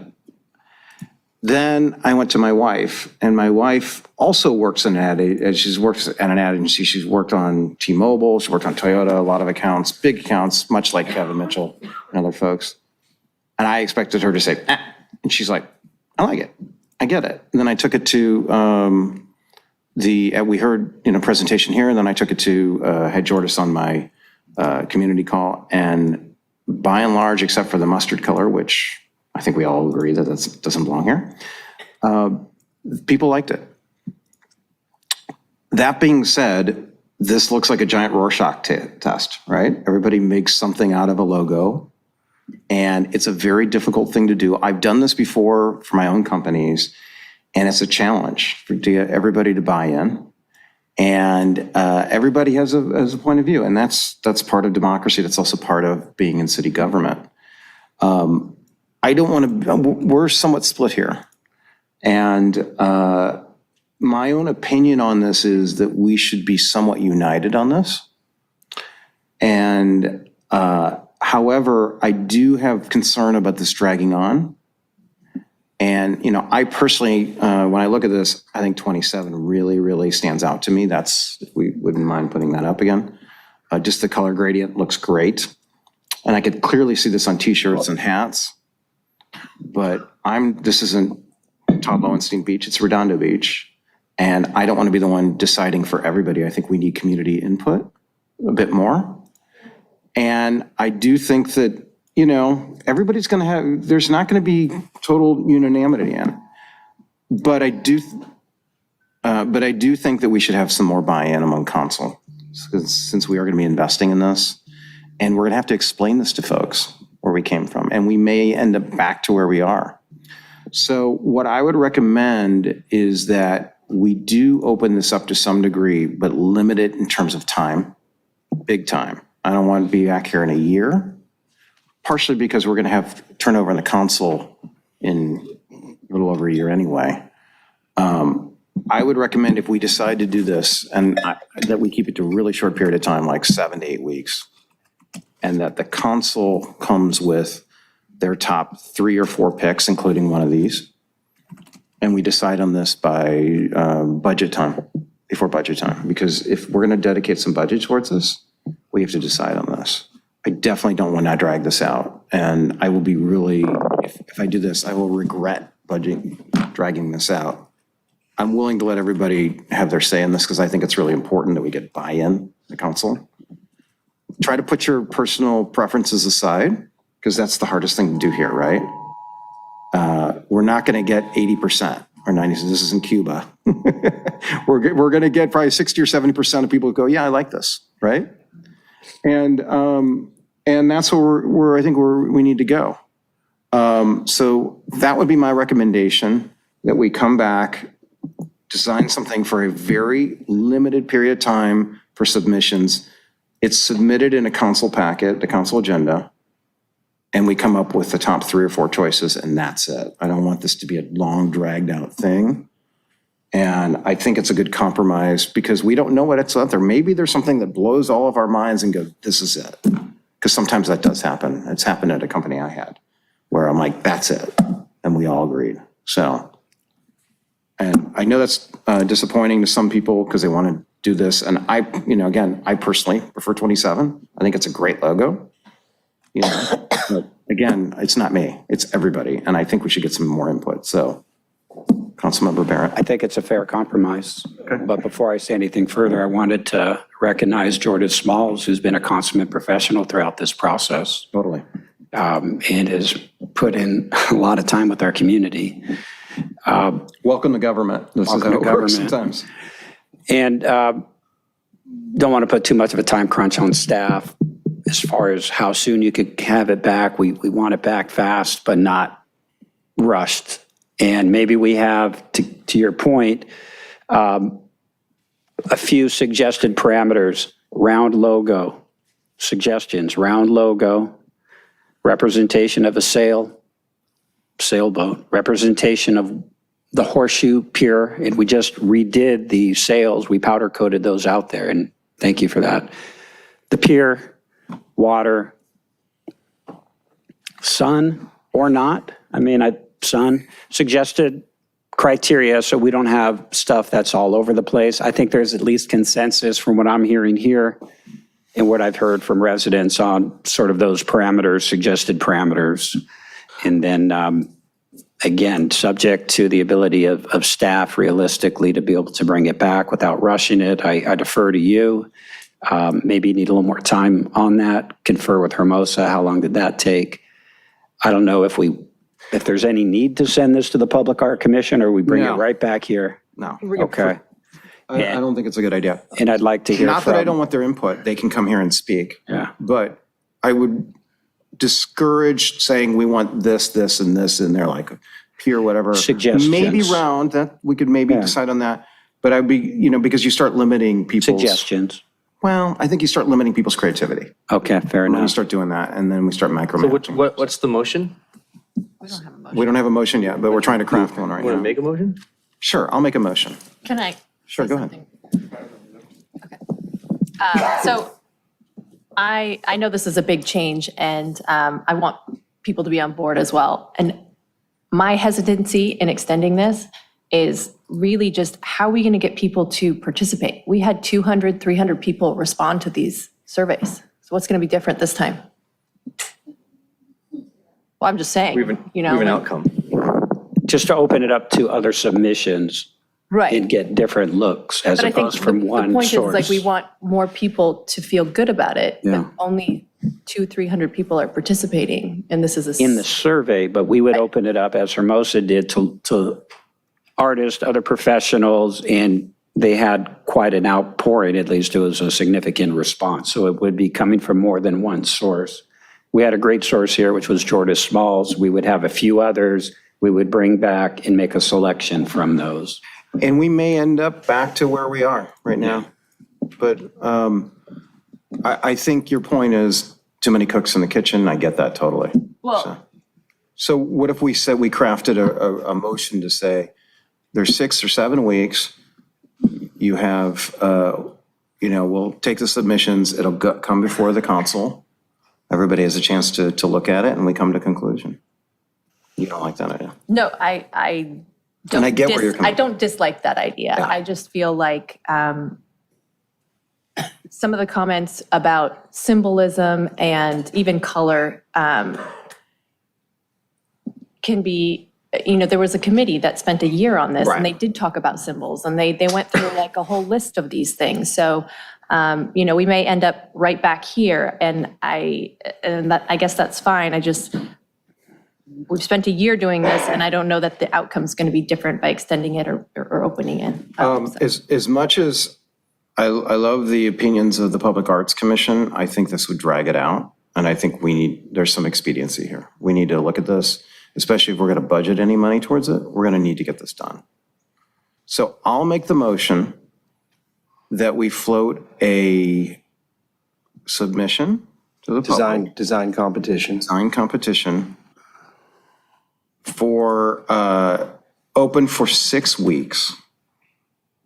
Yeah. That's plenty of time for people to do this. Artists work in days. And it's brought back, today is the 13th of February, first meeting in May for decision. That's my thing. And we pick, the council receives the submissions and we decide on our top three and bring it back. And whether it's graded colors or whatever, we decide, and then it gives a chance to weigh in at a future council meeting, and we have one meeting on this and get it done. That's my opinion. Second. So what? Did you? Second. Go ahead. Why doesn't, if we get all the submissions, why doesn't every council member bring one logo forward? And then we decide on which logo becomes the logo. Each council member brings 3? 15 logos. That's 15, plus potential mayor. It's very likely that 3 of us here may pick the same one logo, but yeah, I mean, I was just thinking we give people a chance for options, but it's going to be a challenge. So what if we all bring 2 back? Whatever. What do you guys think? Let's keep it at 3. I mean, that's been the sentiment that I've heard is let's get some options out there, let people pick them. We'll make the decision and be done with it. We're gonna have 15 options? Is that what we're saying? Up to 15, yeah. That might be, I see That the. is way too many. Okay, why don't we have a top 10. If we do 2. Shortest. I can tell you, unless something blows me away, I'm picking this logo because I really like it, but that's me. Sorry, I Jordan. do want to speak on this. Just the thoughts of, I understand everyone wants their opinion in. They all want to make sure they've had a fair state at this. I do ask that you guys as council members, when you're judging these logos, take color out of the equation, make sure it works as a logo, because these contests often go sideways. And Hermosa honestly got really lucky, and the logos they picked, he knows Adobe Illustrator. He knows the design programs. He's an artist and a designer and could do it professionally. He has a whole clothing brand. You're gonna get everyone drawing it with crayons and scanning it and sending it in and finding clip art and changing words, and just please make sure you're gonna judge it from a professional logo standpoint. Put it on a page next to Apple and Nike and see if it fits. If it stands out like a sore thumb, I please beg of you, I care about this city. That's all I can say is this process has been long, and it's honestly disheartening to me to stand up here and hear that you guys want to do a competition. And I think for all the committee members who put in an entire year with this process, it's a hard pill to swallow. It's we did community input. I couldn't think of within the $15,000 budget that I had to work with doing more. We sat, we worked on it together. We did what we could. We reached out to the public. We did surveys. We asked opinions. It wasn't none of this was just, I did not want to go dark and show a logo to you guys and just say here it is. I did it. You better love it. We did it as diplomatically as we possibly could. And I'm a professional at this. So it is very disheartening to hear that there's going to be a contest. And I will honestly say, like I said, just please judge it as a logo and not as something that everybody just likes. Because everybody will like a gradient, everyone will like lots of color, and everyone will like lots of stuff in it. But that's not a good logo. So, sorry. Thank you. Yeah. So I would say, Ms. Small, if this was brought back, we'd be willing to advise us on its use as a logo. Are you so burnt that you don't want to talk? I'm kind of feeling a little like this whole doing those district meetings. Yeah. I was volunteering my time doing those. Right. I was volunteering my time making the keynote to give here. I've poured so much of my heart and soul into this that I don't think I can. I understand. I understand. I mean, if it were up to me personally, I like it, but I want to get buy-in from people, and that's the hardest thing, especially among the council. And that's the hardest thing here.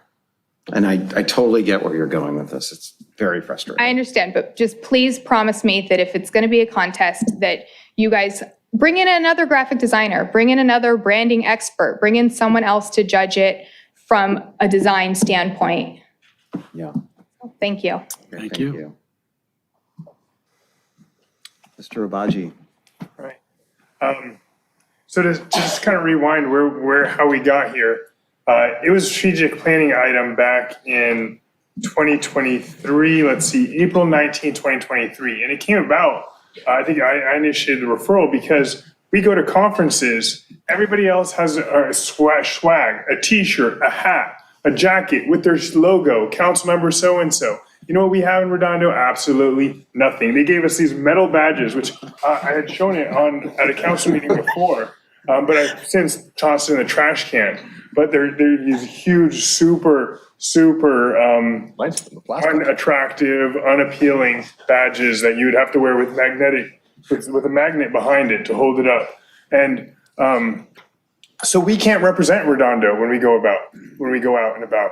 So we undertook this referral to get a new logo. And I agree with what Councilmember Lowenstein, Mayor Pro Tem Lowenstein said. At first, when I saw the logo, I was like, no, it doesn't do it for me. But then I watched the branding video, and not once, but twice, because it was played again at my community meeting. And what everybody who is calling for more detail, a horseshoe pier, a fishing rod, whatever it may be, is missing, including waves, by the way, because you can look at my my political lawn sign. You'll see how kitschy and corny the waves on my community lawn sign look. And they work for a campaign sign, sure, but not for a city logo that's supposed to endure over a long period of time. And here's the other test of this logo. It came out, we had our community work, we had our first city council meeting, I believe, September 5th, 2023? Was that when we first presented here at council on it? October 17th. October 2023? Mm-hmm. Okay. Since that time, since the logo was presented on the Redondo Beach Facebook pages, anywhere else, nobody of the 66,000 residents in the city of Redondo Beach has submitted one logo that is better than this logo. And that's how you know that this logo stands the test of time. It's not going to capture the kids playing baseball in the park. It's not going to capture the people buying fresh fish on the pier. It's not going to capture the new sails that we just painted or the Navigante sailing out of Redondo Beach Harbor. But it's going to emblemize and capture and remind us of Redondo Beach when you see it, and you see it everywhere.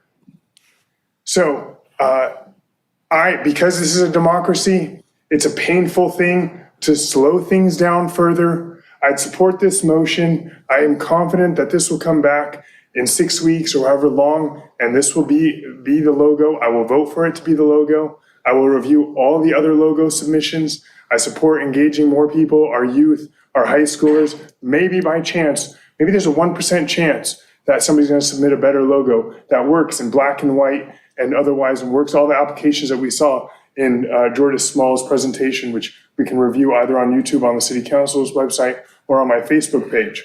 But then we'll be sure. And the naysayers, what I'll say next time you want to come and naysay, bring me a logo. And bring me a logo that's better than this logo. That's it. Okay, one thing I would say after hearing this is I think we should keep it, you bring in one logo with you. And you compare it to I think that's a better way of handling it. You made a good point. I'll second that amended motion. I think everybody brings the logo that they want. From what's brought to us by the city? What's brought to us, whether it's this one or another one. And that's the way we nail this down as quickly as we can. You know what? You're not going to, 15 logos is way too much when I think about it, if the possibility of it. I think we really need, you pick one and see if you can get buy-in. Yeah. I mean, if you can't pick one, you're not going to pick one You here have to either. decide on You got to this. choose one. And I just think we need to get to the point where we need to. That's what you want to do? That's a fair compromise. Well, I think it's a compromise, and Compromise. Is that, All right, so let me try to this is painful too. capture this. So what I'm hearing is we're going to open up a design competition. We're going to open up to everybody, by the way. This could be anybody, resident or non-resident, whoever gives us a great idea, we're going to listen to it, because last thing we want to do is spend 6 weeks screening applications. Right. It's going to be a very simple solicitation, probably going to be a brief narrative. City's undergoing a branding process. It's meant to be emblematic of the city, et cetera. We'll have some very basic narrative, and we're going to hit send to anybody and everybody who can participate. Yep. We're going to get that out. let me just touch that and elicit Elizabeth's input on what Hermosa did successfully in getting a lot of reactions. Yeah, we will. Whatever solicitation, wherever they went out and marketed the competition, we'll do that and more. We'll probably borrow if we can appropriately from some of the narrative to determine, parameters, et cetera. We'll do what we can to frame it, but it's going to be an open-ended solicitation here, because otherwise we'd have to spend time setting firm parameters and really creating almost a branding logo kit here. We're not really going to do that. So 6 weeks, we'll open it up for 6 weeks when we hit send, which probably won't be for another week or two. If I heard you correctly, we're going to take these, every proposal we receive, we're going to take it in, assemble it, and we're going to do a receive and file consent calendar agenda item so publicly everybody sees what was submitted to us. Okay. Right? Since it's going to take an extra week, I would recommend the second week in May because I think that's going to extend it out a little bit. Second week in May, all right. That's okay for review. And that's that's going to be a receive and file. That we're going to assemble it and give it to you in a package. You'll then take that back. And then you're going to come back at a subsequent meeting to give us your recommendation. Okay, so why don't we say then by the last meeting in April, you'll get the receive and file. Right, and then the second meeting, we get a little bit of time to think about it in May, and we vote on it in May, and that's what it is. Is that I just a want to fair make a point compromise? that when we put this out, then that's for the entire world. It won't be a South Bay resident necessarily. Nope. It's going to be everyone in the world. I don't know how you would otherwise do it. Right? Yeah, exactly. That's my thinking is that we can't screen applicants here. It's going to be everybody. And we might get some stuff that's going to make us all blush. I mean, there's going to be probably some interesting proposals. And we're going to have to put it in your packet. Nothing profane. Well, that'll be our hope. Don't even. All right. So we're going to have to take it in, and then you all have a chance to screen it, and we'll come back with the discussion on it. That's kind of what I'm hearing. Councilmember Narenheim. All right, thank you, Mayor Pro Tem. So I want to back up for a minute here. We just talked a lot about outcomes and we talked about surveys. To the point that was just made regarding who can turn in a logo, we don't know who took the survey. Could have been 98% outside the city. Completely true. We don't know. So let's just go, and when it comes to the conversation about watching the presentation, I want to put this within the scope and meaning of understanding what we're doing here. We're designing something. Somebody drives down the street and looks at, does identify with that for Redondo Beach? They shouldn't have to be required to look at a presentation or watch a presentation and say, oh yeah, now I understand, now I get it, right?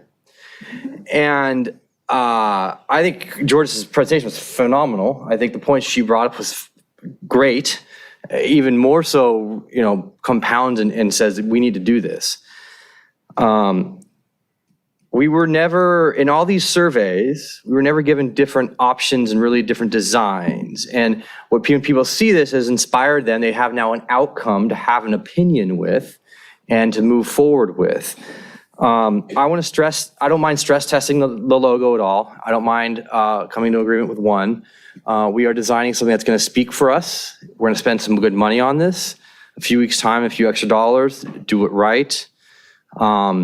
And I can guarantee you that we're going to get some. I see Jill over here in the audience. She came up with 10 different logos, and I saw others that came up with a bunch of different logos, and then logos that were inspired from this design. They were really, really cool. I'm like, oh wow, look at that. That's really impressive. Somebody comes up with these creative ideas. So I just want to throw out there the parameters for this. Just what I'll be putting out there on my Facebook page and emails and the community meetings is, it's got to be scalable. I'm literally going to take what you said during your presentation. It's got to be scalable. It's got to be simple. It's got to be reproducible. And when you guys, submit it, I would highly suggest you guys work together as teams and come together as teams and say, this is what I like, boil things down and present something. So I'm in favor of the motion as amended for one, coming back as one, choosing receive and file, end of April, you said, and then last meeting in April, whenever last that meeting in is. April, and then coming back week and out as council members, we're doing the heavy lifting, the hard work, and then we're going from there. I like that idea. It's good. It stress tests as it gets the community involved, which is the number one important thing for the face of the community. Yeah. One thing I want to stress is that your efforts, Jordis, and everybody else and the folks that served are not for waste. This could end up being the logo. Mm-hmm. So I don't want you all to think that a year has gone by without a waste. But I do want to give the chance, because this is going to represent our city for probably 20 years. You know, or I don't know, the last one was Hopefully done. longer. 24 years. Was Hopefully it? longer. Or longer. But anyway, I think that's, you know, I think, so I don't want you to get discouraged. I know this is, and we've all been discouraged when we've been up here. I understand that. So, Real quick, to Yeah. that point, I've had this in my notes, sorry, I meant to say this. There was a speaker that talked about in the last 20 years, something was been one logo or something. I just want to say, since I've been really following politics here in Redondo Beach and being part of it, there's been 3 websites, but since this logo, there's actually been 4 different websites. First, it was started by the high school, then it went to a different design, then it went to a design 2016, 17, and now we have a new design. So we updated that, and we have kept the same logo. So that's why I think it's important we do this right. We want to do this long term. yeah. Yeah, it's a worthwhile process. That's why we started it. I think it is worth the additional attention. And if it's painful, so be it. We'll be back in a few weeks. We'll keep kicking around and hopefully we'll come to consensus when it's over. Yeah, we're only talking till May and doing this. So does that, everybody understand the motion? Yep. Okay. Why don't we do a vote? I'll call to a vote. Why don't we do a roll call vote? Councilmember Narenheim. Aye. Councilmember Kaljurevich. Aye. Councilmember Obaji. Barely. Well said. Councilmember Barrett. And I did, before I vote, I wanted to say Rebecca Elder from District 5, I think did a really good job on this. She was at my community meeting, very articulate, and put a lot into it. And I did want to make mention of that. And I am an aye. Okay. And that's why I had the folks that were participating up on the screen again, because I do think that they put in a lot of time and effort. And anybody that's watching, do not get discouraged. This is the process. I think we could, again, well be back up here in May selecting it, but we'll see what's out there. And so I'm an aye as well. Sure. Hi, Mr. City Manager. The competition will have some sort of release where the submitter is releasing the ranks. Yeah, we'll package it up as best we can. We'll do as best we can. I mean, I was being a little bit facetious, but I want to caution, there could be some free speech rights here that are going to have to occur. We'll do what we can to try to filter the submissions that we receive, but we'll set as much up as we can. But, you know, it's going to be pretty open. It's going to be pretty raw process given the time constraint. Yeah, So I think so. Thank you. One quick question. I think we may have asked this before, trademarking. Yeah, that's part of it. Did we already discuss that? yeah, that's something we intend to do when we ultimately procure the final design. Okay. Great. Which I think we can get through release, I believe, but. Yeah. I'm going to make a motion for, an 8-minute break. Second. we get Let's a say vote? 6-minute break 6-minute break. to 8 o'clock. Did we get roll call on the vote? Did we get an aye? Aye. I don't know. All if in favor, aye. Did everybody say? I might have missed that. Okay. Yeah, good. Everybody back at 8 o'clock. Thank you.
In session, it is 8:02. May I get a roll call, please? Yes, Councilmember Narenheim. Here. Councilmember Kalojurovich. Here. Councilmember Barron. Councilmember Obaji. Here. And then Councilmember Barrett. I am here, thank you. Mayor Pro Tem Lowenstein. Thank you very much.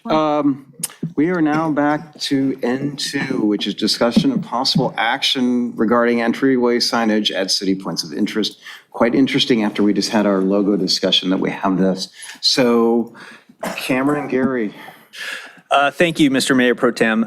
Just as a reminder, this is one of your strategic plan items. I do want to let you know, due to some of your previous allocations to the John Parsons Public Art Fund, this is an unfunded project. So tonight, Gary will explain our process, how we would go about this, explain the differences between what you just previously discussed with a kind of a canned city logo versus a public art process to select a design. And tonight we'll ask you to identify potential locations for entryway signage, as well as if you would like to ask us to identify future funding sources. So with that, I'll turn it over to our cultural arts manager, Gary Margalis, and let him lead the presentation. Okay, thank you, Cameron. Good evening, everyone. Gary Margolis, Cultural Arts Manager. Sorry. Margolis. Not as difficult as. Kalujetovich. Or Lowenstein, right, exactly. I don't know why we don't do a workshop where everyone just practices saying different names, different names. I mean. We definitely have unique names on this council. Right? Make a referral There's no to Smiths staff. on this council. Or with phonetic pronunciations. Right. Yes. Okay. So the executive summary for this item is that, as Cameron mentioned, it was a fiscal year 23-24 strategic plan item. The Public Art Commission discussed this on November 29th and then again last month, January 24th. And what came out of those meetings were no specific recommendations were made, but in general, the commission favored the commercially produced monument-style signs currently installed, like the one that's pictured here. And then suggestions for new sign locations were offered by two commissioners, which I'll go over with you. The commission also discussed commissioning entryway murals on 3 BNSF-owned overpasses and/or their supporting structures. And as we've mentioned already, that given the decisions that you made on January 9th, for the Gateway project and the Artesia project, plus the other ones that you already funded as part of your fiscal year 23-24 process, there are currently no funds allocated. There are no funds in the John Parsons Public Art Fund, which could be used to support this project at this time. So the locations, two of the commissioners that suggested locations were Commissioner Sharma, representing Council District 5. We'll start with hers. She identified Marine Avenue and Inglewood Avenue and Manhattan Beach Boulevard, and then the 405 freeway entry and exits areas. Inglewood Avenue and Manhattan Beach Boulevard has an entryway sign on Manhattan Beach Boulevard, doesn't it? Heading west. Heading west, it does in the center median.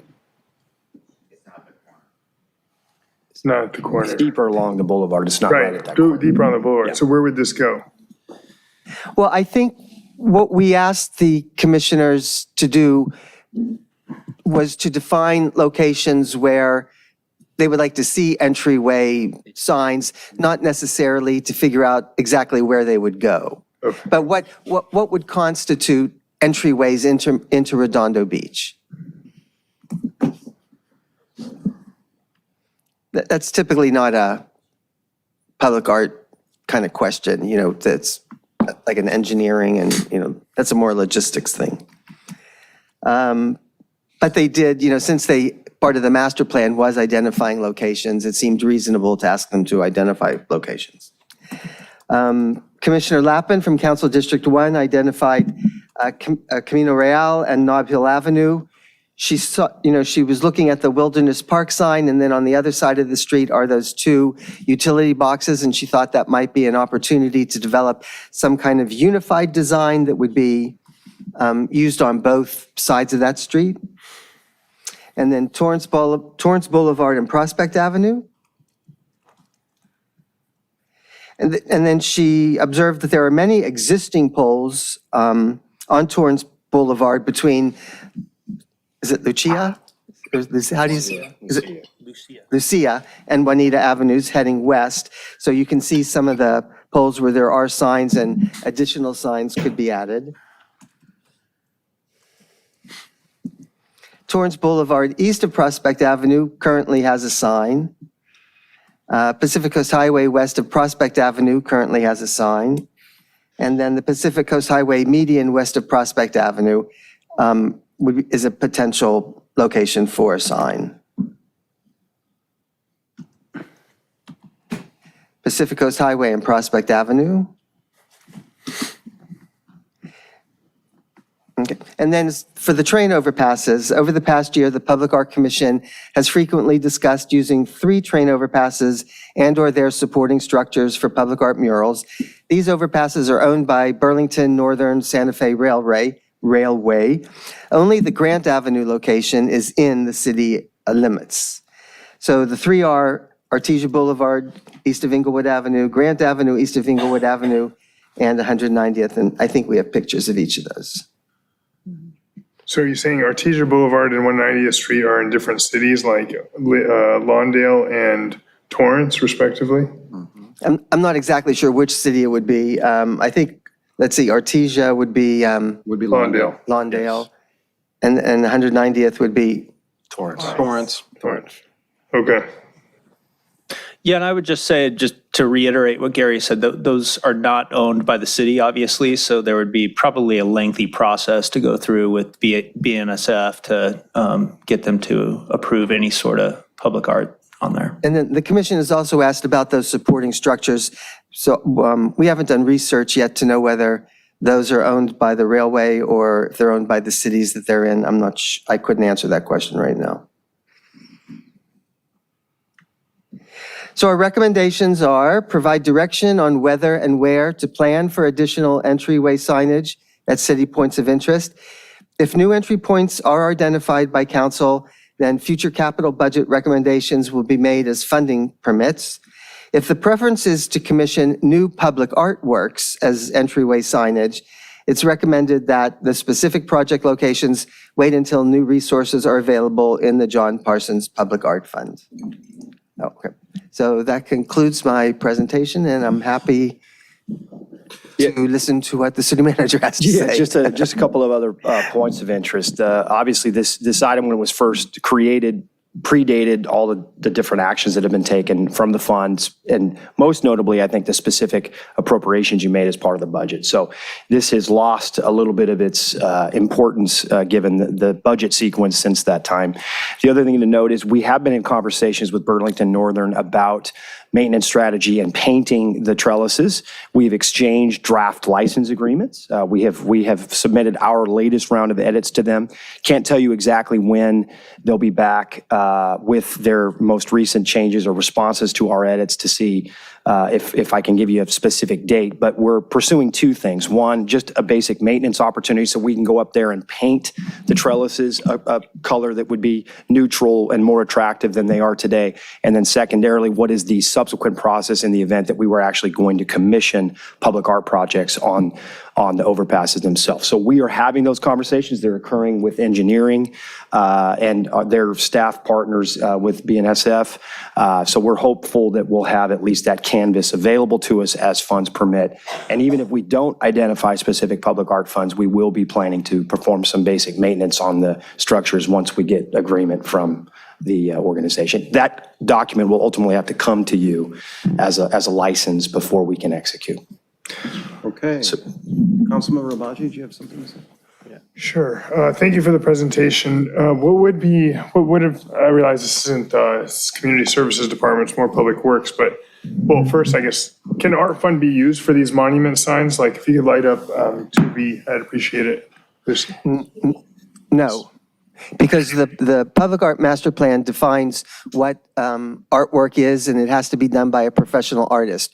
So if you're using commercially produced signs like that, unless you obviously have the option to amend any plan and any ordinance, but currently the way the master plan is written, and the John Parsons Public Art Fund ordinance for that matter, because it also defines artists, it has to be done by a professional artist. These are commercially produced, so they wouldn't currently qualify for John Parsons Public Art Fund. Okay.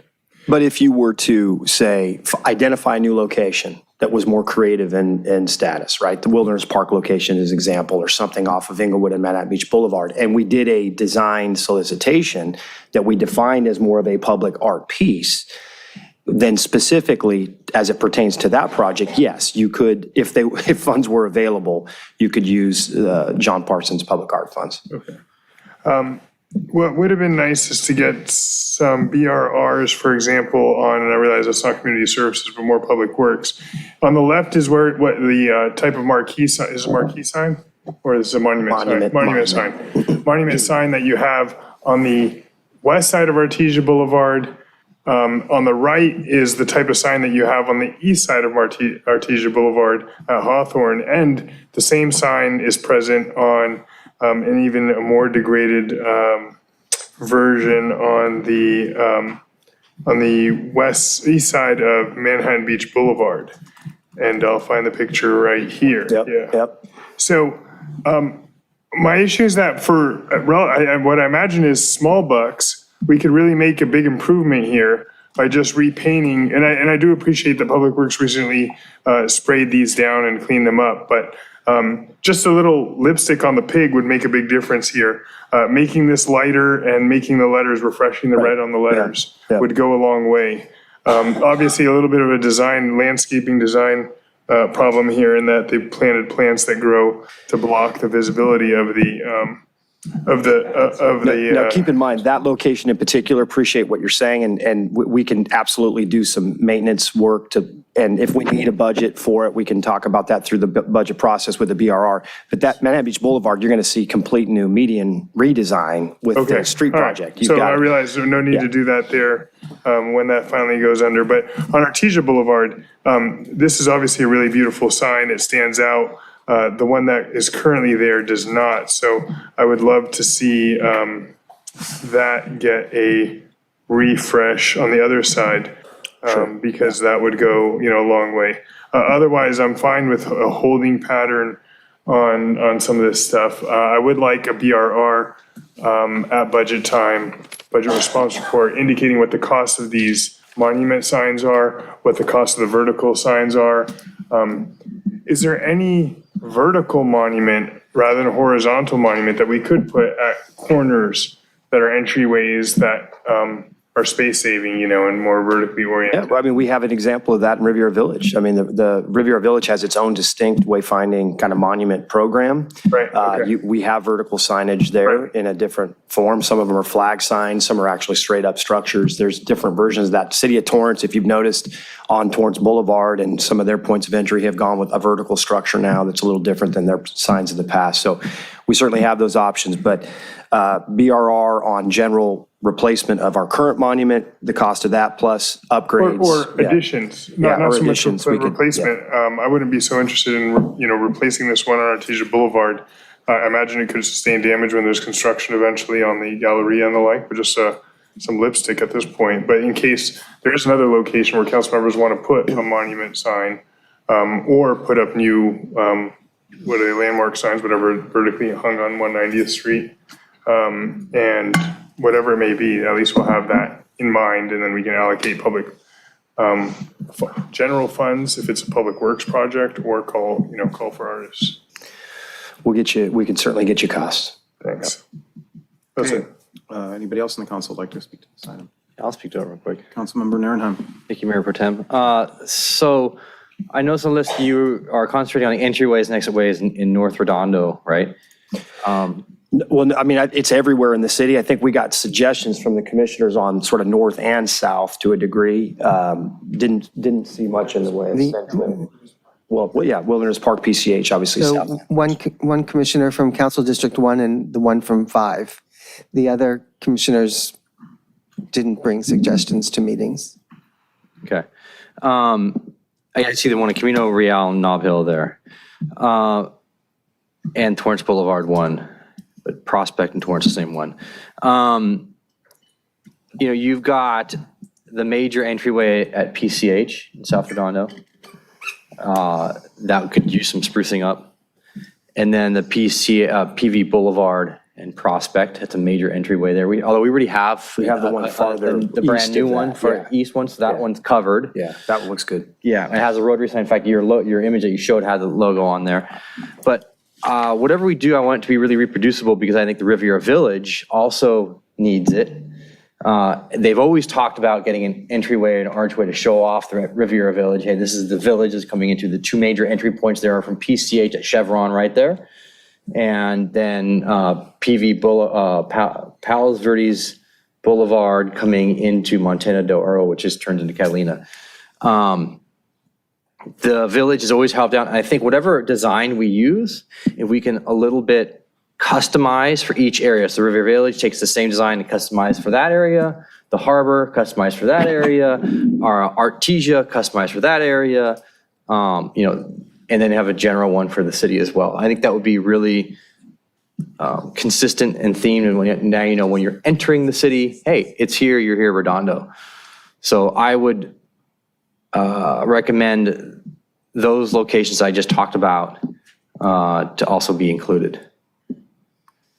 Is that a master plan for signage? I mean, I was doing the locations, but if we want to do a master plan, yeah, I'll make a motion to create a master plan for signage with customizable options for each individual area and include the areas that I just spoke about, the 3 areas, include the places in the report. And did you have another location? No, but is that something that where we need to appropriate money for a master? Well, what I'm hearing is taking these locations to heart, we'll probably expand the BRR to include those concepts. And then at budget time, we'll come back with what some of these costs would entail. It's going to be a different budget this year than it was the prior two. Yeah. So I don't think the discretionary spending is probably going to lend itself to a lot of this type of work. That's just an early guess, but we'll provide a BR that really lays out for you what those options look like and what they cost. Yeah. I mean, if nothing else, I went through our BRRs this time to look whether we had costs on this, but we can save them for another year. Yeah, exactly. Start the process now. Yeah, that's what it is. It's just helpful to know, is this something that's of value? And obviously we can't fund it today, but we might be able to fund it down the road. So. Perfect. Anyone else? Is there a second to that motion? Or you seconded it? Yeah. Second. The public, anybody in the public like to speak to this item? Okay, anybody on Zoom? No.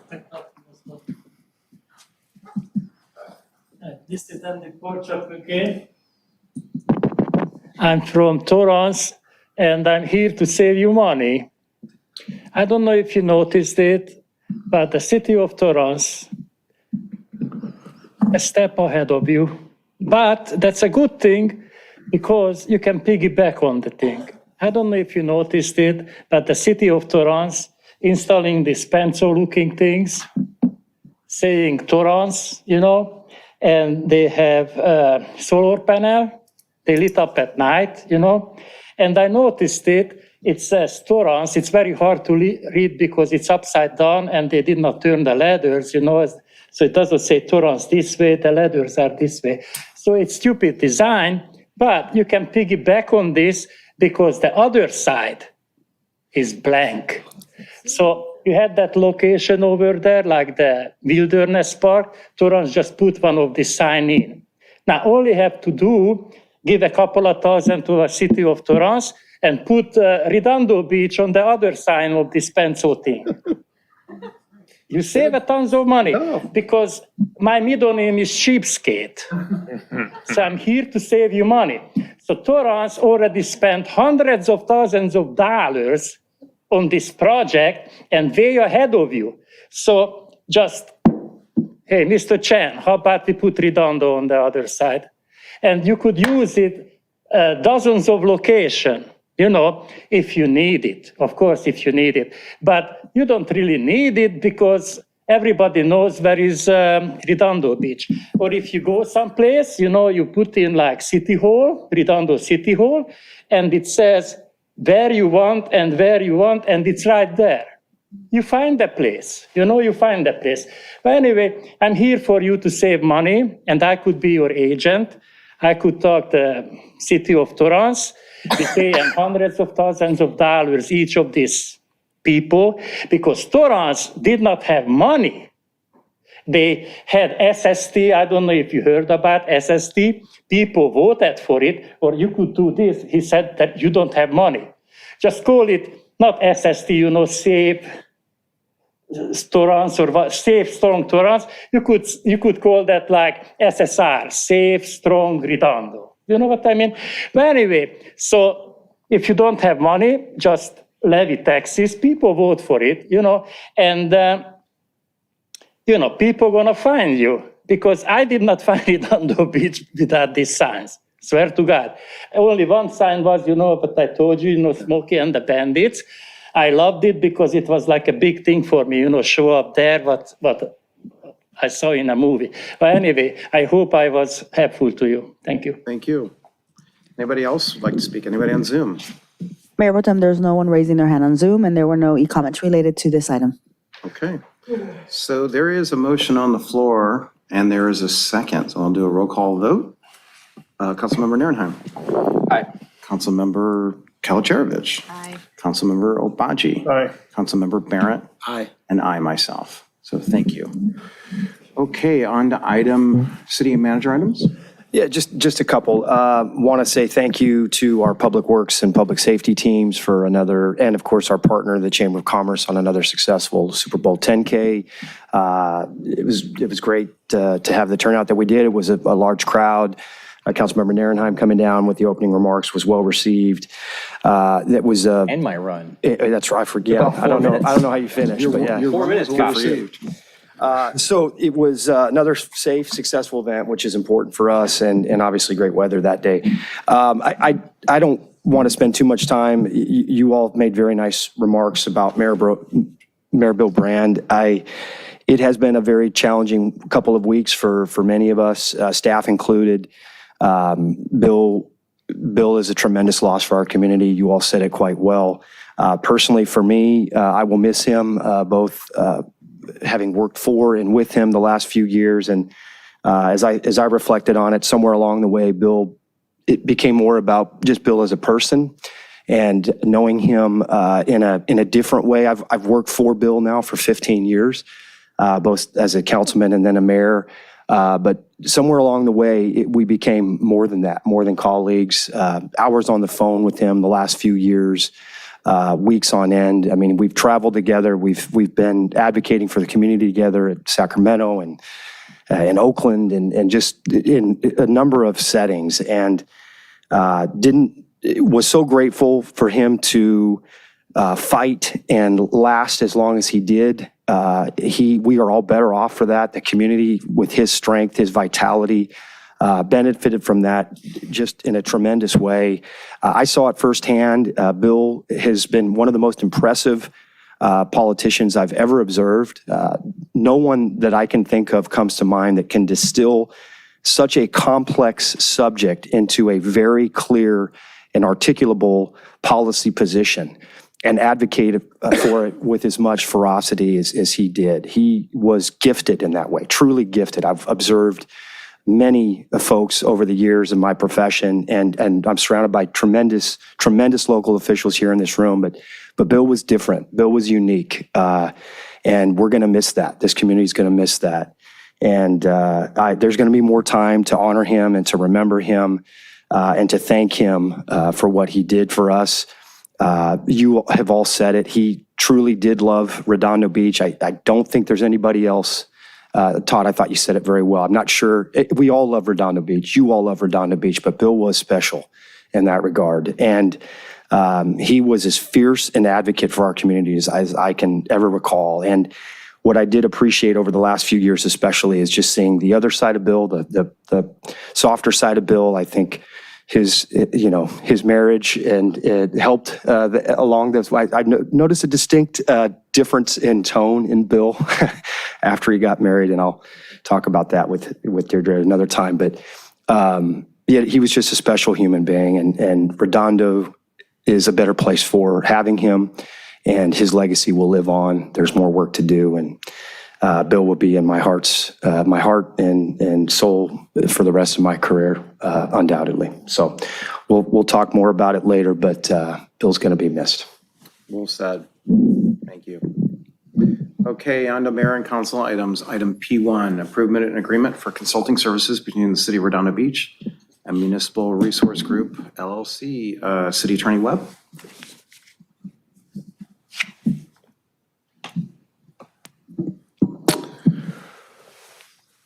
For your consideration is at the council's direction.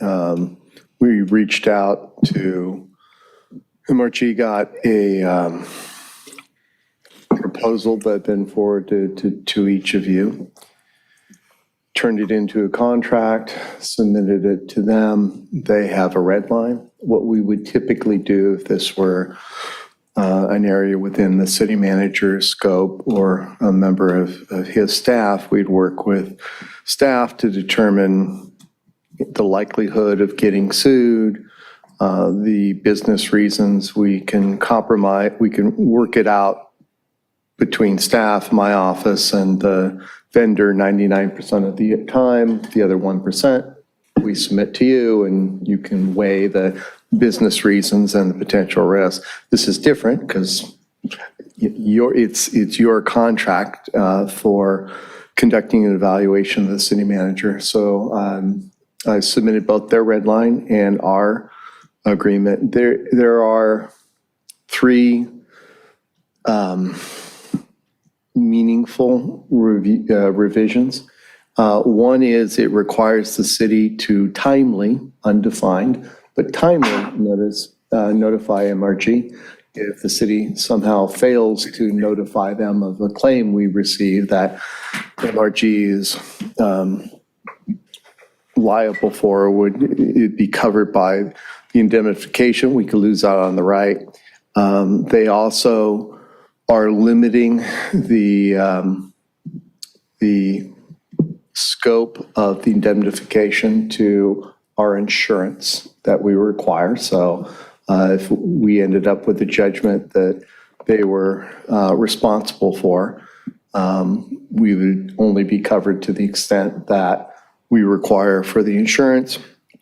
And finally, they added, typically if the city's somehow responsible as well, we are only covered for our active or sole negligence, conscious acts, and they added active negligence. So in this case, I don't know that there's a high likelihood of liability, and it would be essentially probably the person you're evaluating who would sue, which is not a great career move for city managers typically. But I would think it would fall within, somehow leaking information that was meant to by you or Mr. Wazansky to be private. I could see that happening, but I don't see that as a high likelihood. So you could accept their revisions, or you could rework the revisions, or direct my office to rework them. And then I've spoken with Councilmember Barrett, and there is in the two other things, the scope, or it was to kick off with a call with the mayor. So you may want to rework some of the scope of services or I don't know if you want to wait till you select a new mayor and do it, or if you want to somehow change who's being reported to. But I'm just mentioning that, and then the final thing I wanted to address was, they offered 2 additional services. I just included the quote from the direction on the motion that Councilman Nierenheim made. It's the $9,000. There were 2 additional services in the and costs in the proposal that you all received. One for a 365 review, one for a executive salary search or survey, and there were additional costs. So if you were inclined, you could include that in the scope of work and the cost. And with that, I turn it over to you. Okay, so again, the 365 review, so that would be from him of us and us of him. And then a salary survey, executive compensation salary survey, correct? You received the proposal. I was just, but I believe it was like $2,150 for the executive level and maybe, what was it, $1,500 if you're looking at it for the executive, whether you want to have that done, so it's done by someone who doesn't work, the city manager, or you may not want to go down that path yet. You could add that as a add-on, in the future. But I just mentioned it because we didn't fold it into the contract because it wasn't the motion that we received. But if the intent was to include those items, I certainly wanted to give you a chance to do so. Okay. Where did you? That's in the email or in the contract. It wasn't, I don't know if it was blue foldered. Okay. Or it should have been in your email. Yeah, it was mailed to the mayor, each of you. It wasn't mailed to me, and that was a mistake on their part. And when I contacted them, they forwarded it to me. So anyways. Got it. Who would like to speak to this? Councilmember I got my Barrett? hand up. Thank you, Mayor Pro Tem. To touch on the issues you raised, Mr. City Attorney. So the agreement's been proposed by the contractor to be rewritten to limit their indemnity obligation to the insurance obligations contained in the agreement? Yeah, the city's standard insurance specification as determined by the work, the risk management. Okay. And that's significant perhaps because, to your point, the indemnity obligation usually is written to not be limited to any insurance. Here it's saying it's limited to the insurance provided in the agreement. And then I looked at the insurance provided in the agreement, and it appears to be personal injury, property damage, the type of insurance that probably wouldn't come into play if we had an indemnity issue come up in this agreement. Do I have that about right? Yeah, it's not set by my office's policy. It's the risk manager, but it's a concern, and we're starting to see more vendors push back on that. So basically, there is potentially no indemnity here.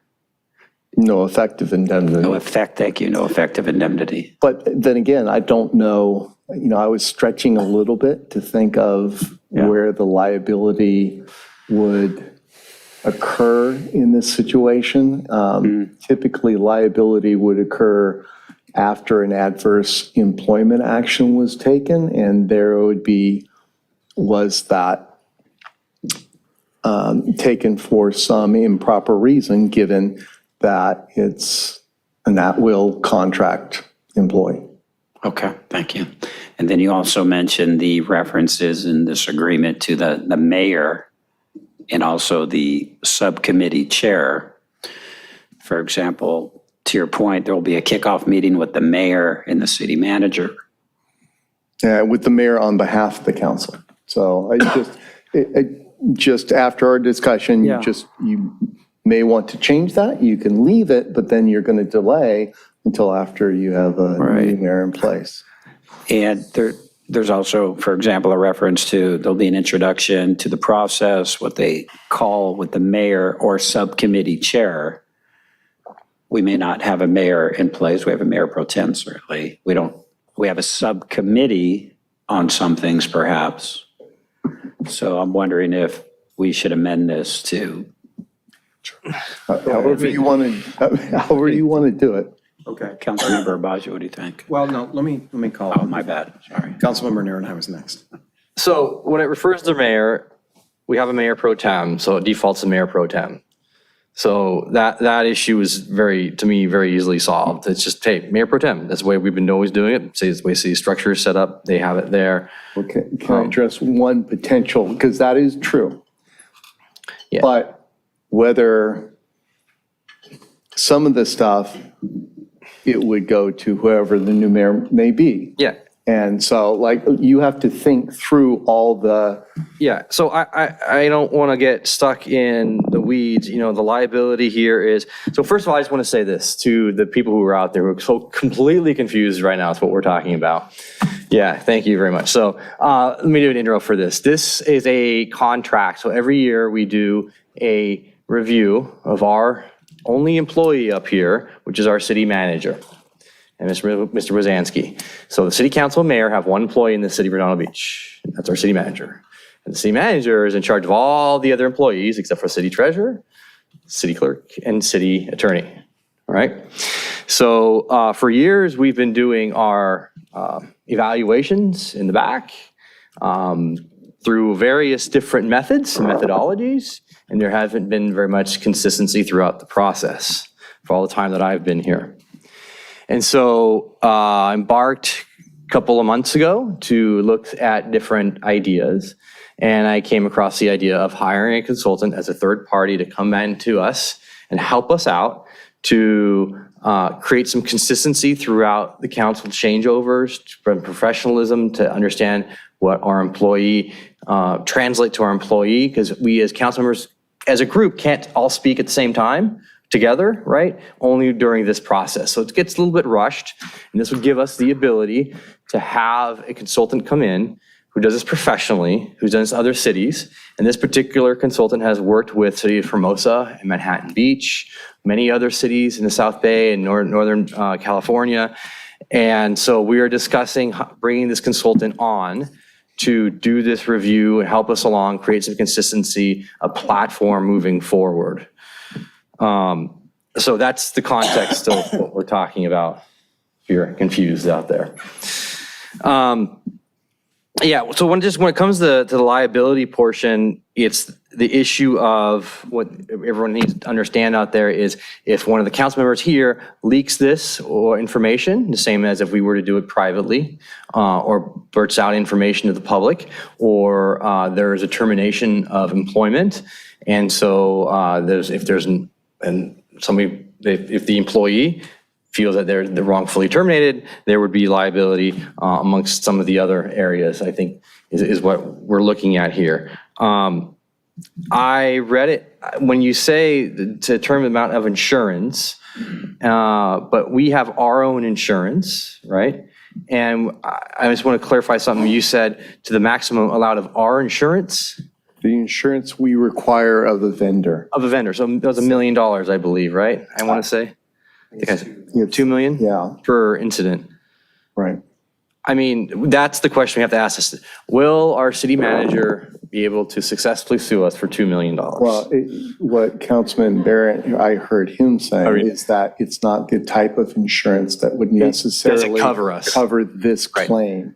Right. This type of claim. But again, I'm stretching a bit to, like, I don't want to oversell that there's going to be a claim. It's not like we're building a bridge or, building a road where we know eventually there's likely to be a claim. I wonder if we have an insurance person in this room who's willing to say anything. See, Mr. City Treasurer, would you like to come to the podium at all and talk about? Very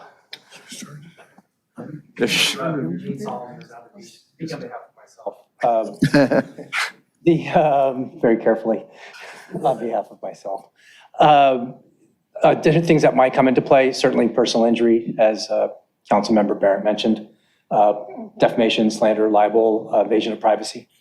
Other things that could come into play, cyber liabilities with regard to release of information, hack of emails, or phones or anything else.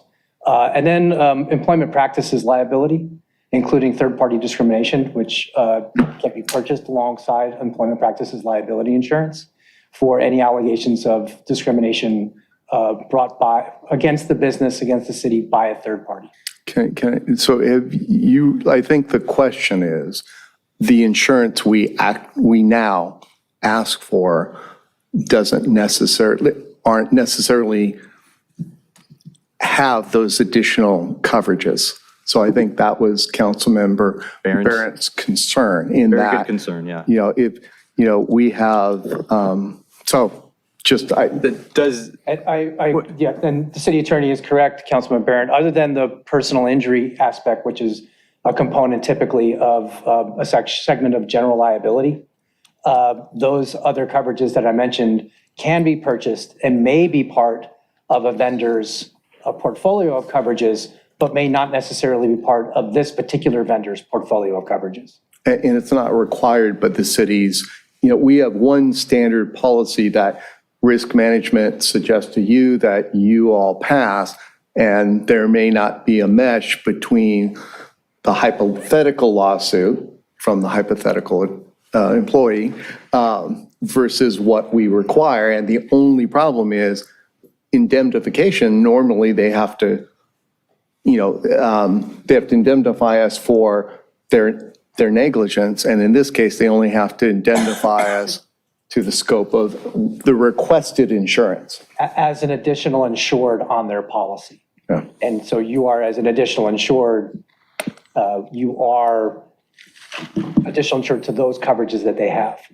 Other issues that may arise that are not part of their insurance, subject to negotiation or other wise remedy.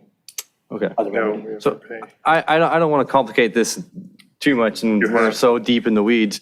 I don't know if Councilmember Barrett, Councilmember Obaji, you're next. Yeah. Yeah, you guys are way overcomplicating this. He said it's a remote risk. That's probably not present here. Let's move on from that. The issue that I agreed with what you were saying, Councilmember Nierenheim, about the mayor pro tem, but actually, imagine that we appoint a mayor who is not on the council. That person has no idea how Mr. Wazanski performed, so they shouldn't be meeting with these people to begin with. Or probably doesn't have as much knowledge as any one of us five. Now, if you appoint somebody on the council, now it says, well, now it's somebody different than it is now. So in any event, I would just say let's designate one person, Mayor Pro Tem Lowenstein, to be the point person for this contract, and that way we don't just strike it, put it in there. Okay. Can we put Councilmember Lowenstein? Sure, Councilmember in Lowenstein. The Mayor Pro Tem changes. You get demoted between. Todd Lowenstein. There you go. Retitled. Private citizen. No, Todd Lowenstein. Todd Lowenstein. Elected official Todd Lowenstein. As long as you spell my name right, I'm okay with that. Loewe. There you go. There's more than one. Okay. That's fine. We'll put that in there. Motion to approve with that change, putting in Todd Lowenstein for mayor, where mayor appears. And where subcommittee chair and subcommittee appear, I presume. Sure. Well, do we have? We don't have one, but it's mentioned in the report, in the contract. Do you two want to do the subcommittee or? No, we're not picking a subcommittee. He's saying replace Todd, where it says, mayor or subcommittee chair, it will say. Okay, Todd got it. That's fine. That sounds good. That's my motion. Yeah, and just to be clear, conduct an introduction to evaluation process, including a call with the mayor or subcommittee chair. That would be singular. Todd Lowenstein. Councilman. Okay. Okay. I second that. Okay. Or is anybody in the public would like to speak to this item? I have no hands raised and there are no e-comments. Wow, that's. Okay, so it seems like we. Oh. Okay, come on up. This is Andy Porchap again. May I ask how much is this gonna cost for the city? It's $9,000. Oh, okay, so 9,000? That's okay. I thought it was for like million. But this is just a start? This is just start out? No, it's to complete the process, yes. All right, let's spit in the ocean. That's in the record. All right. That's in the record. Okay, yes.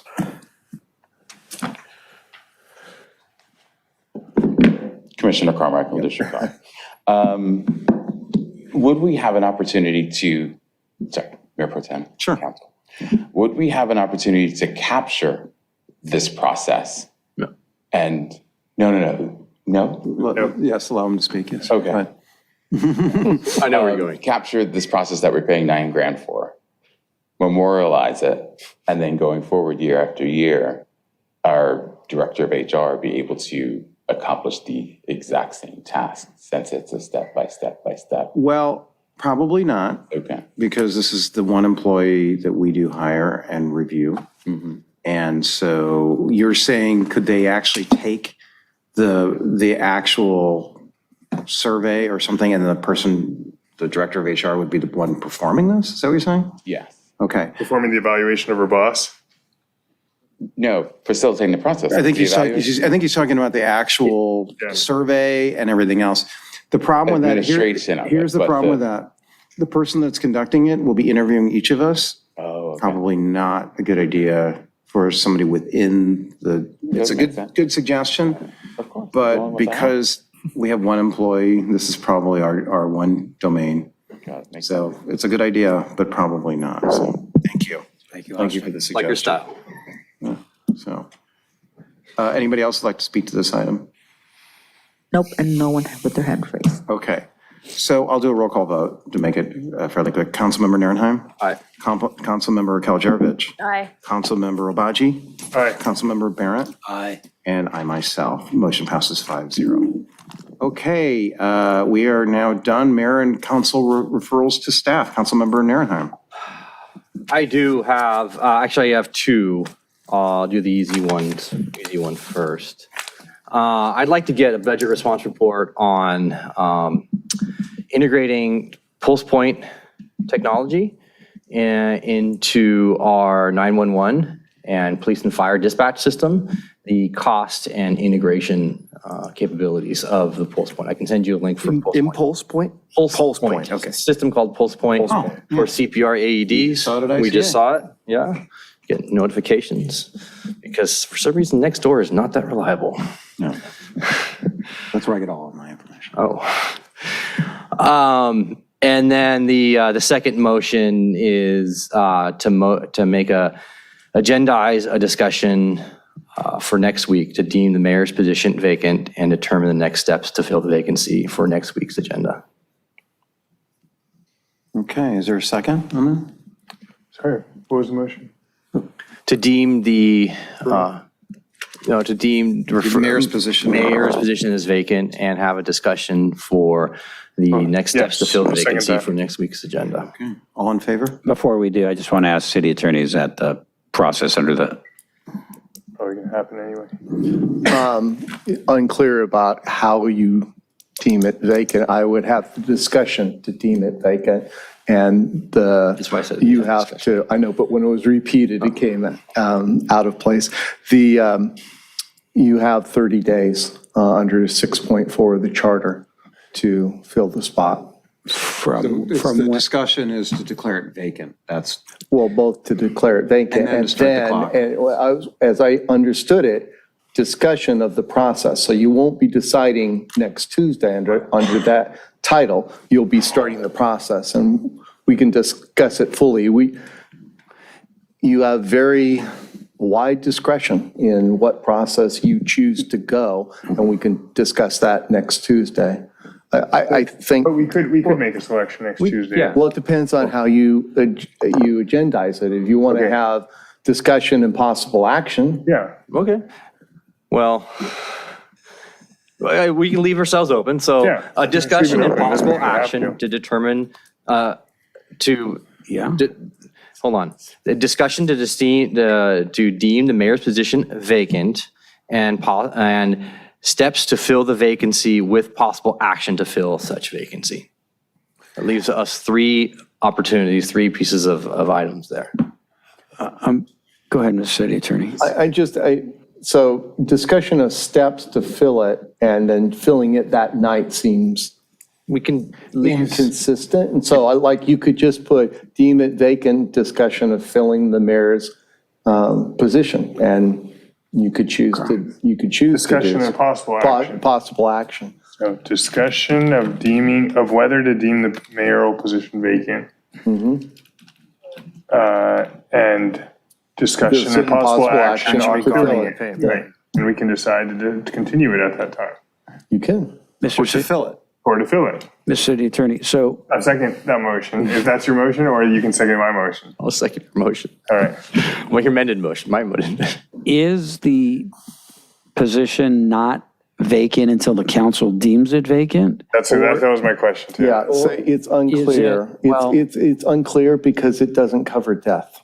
It doesn't mention it in the charter. They mention different things such as moral turpitude, conviction of a crime of moral turpitude, missing 3 state meetings.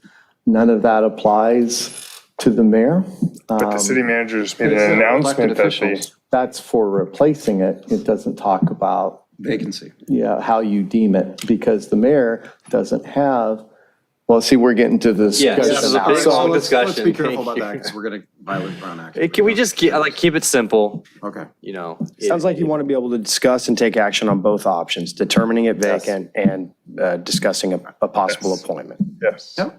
We'll, if you don't mind letting Mike and I craft that language. Sure. No, I think we understand what you're trying to accomplish. We need to vote on it. Well, we do. Is anybody who'd like to comment on this? Rob Stratzenberg's coming That's close right, to that's the right. Sorry, podium this is here. referrals. Sorry, Referrals. I apologize. Okay, all in favor? Aye. Aye. Any opposed? Just to be clear, this is the discussion to deem it vacant and a discussion, but possible action. Yes. I'm uncomfortable with the possible action, but Okay. I hear you on that. You can vote no. You vote no? that's fine. No.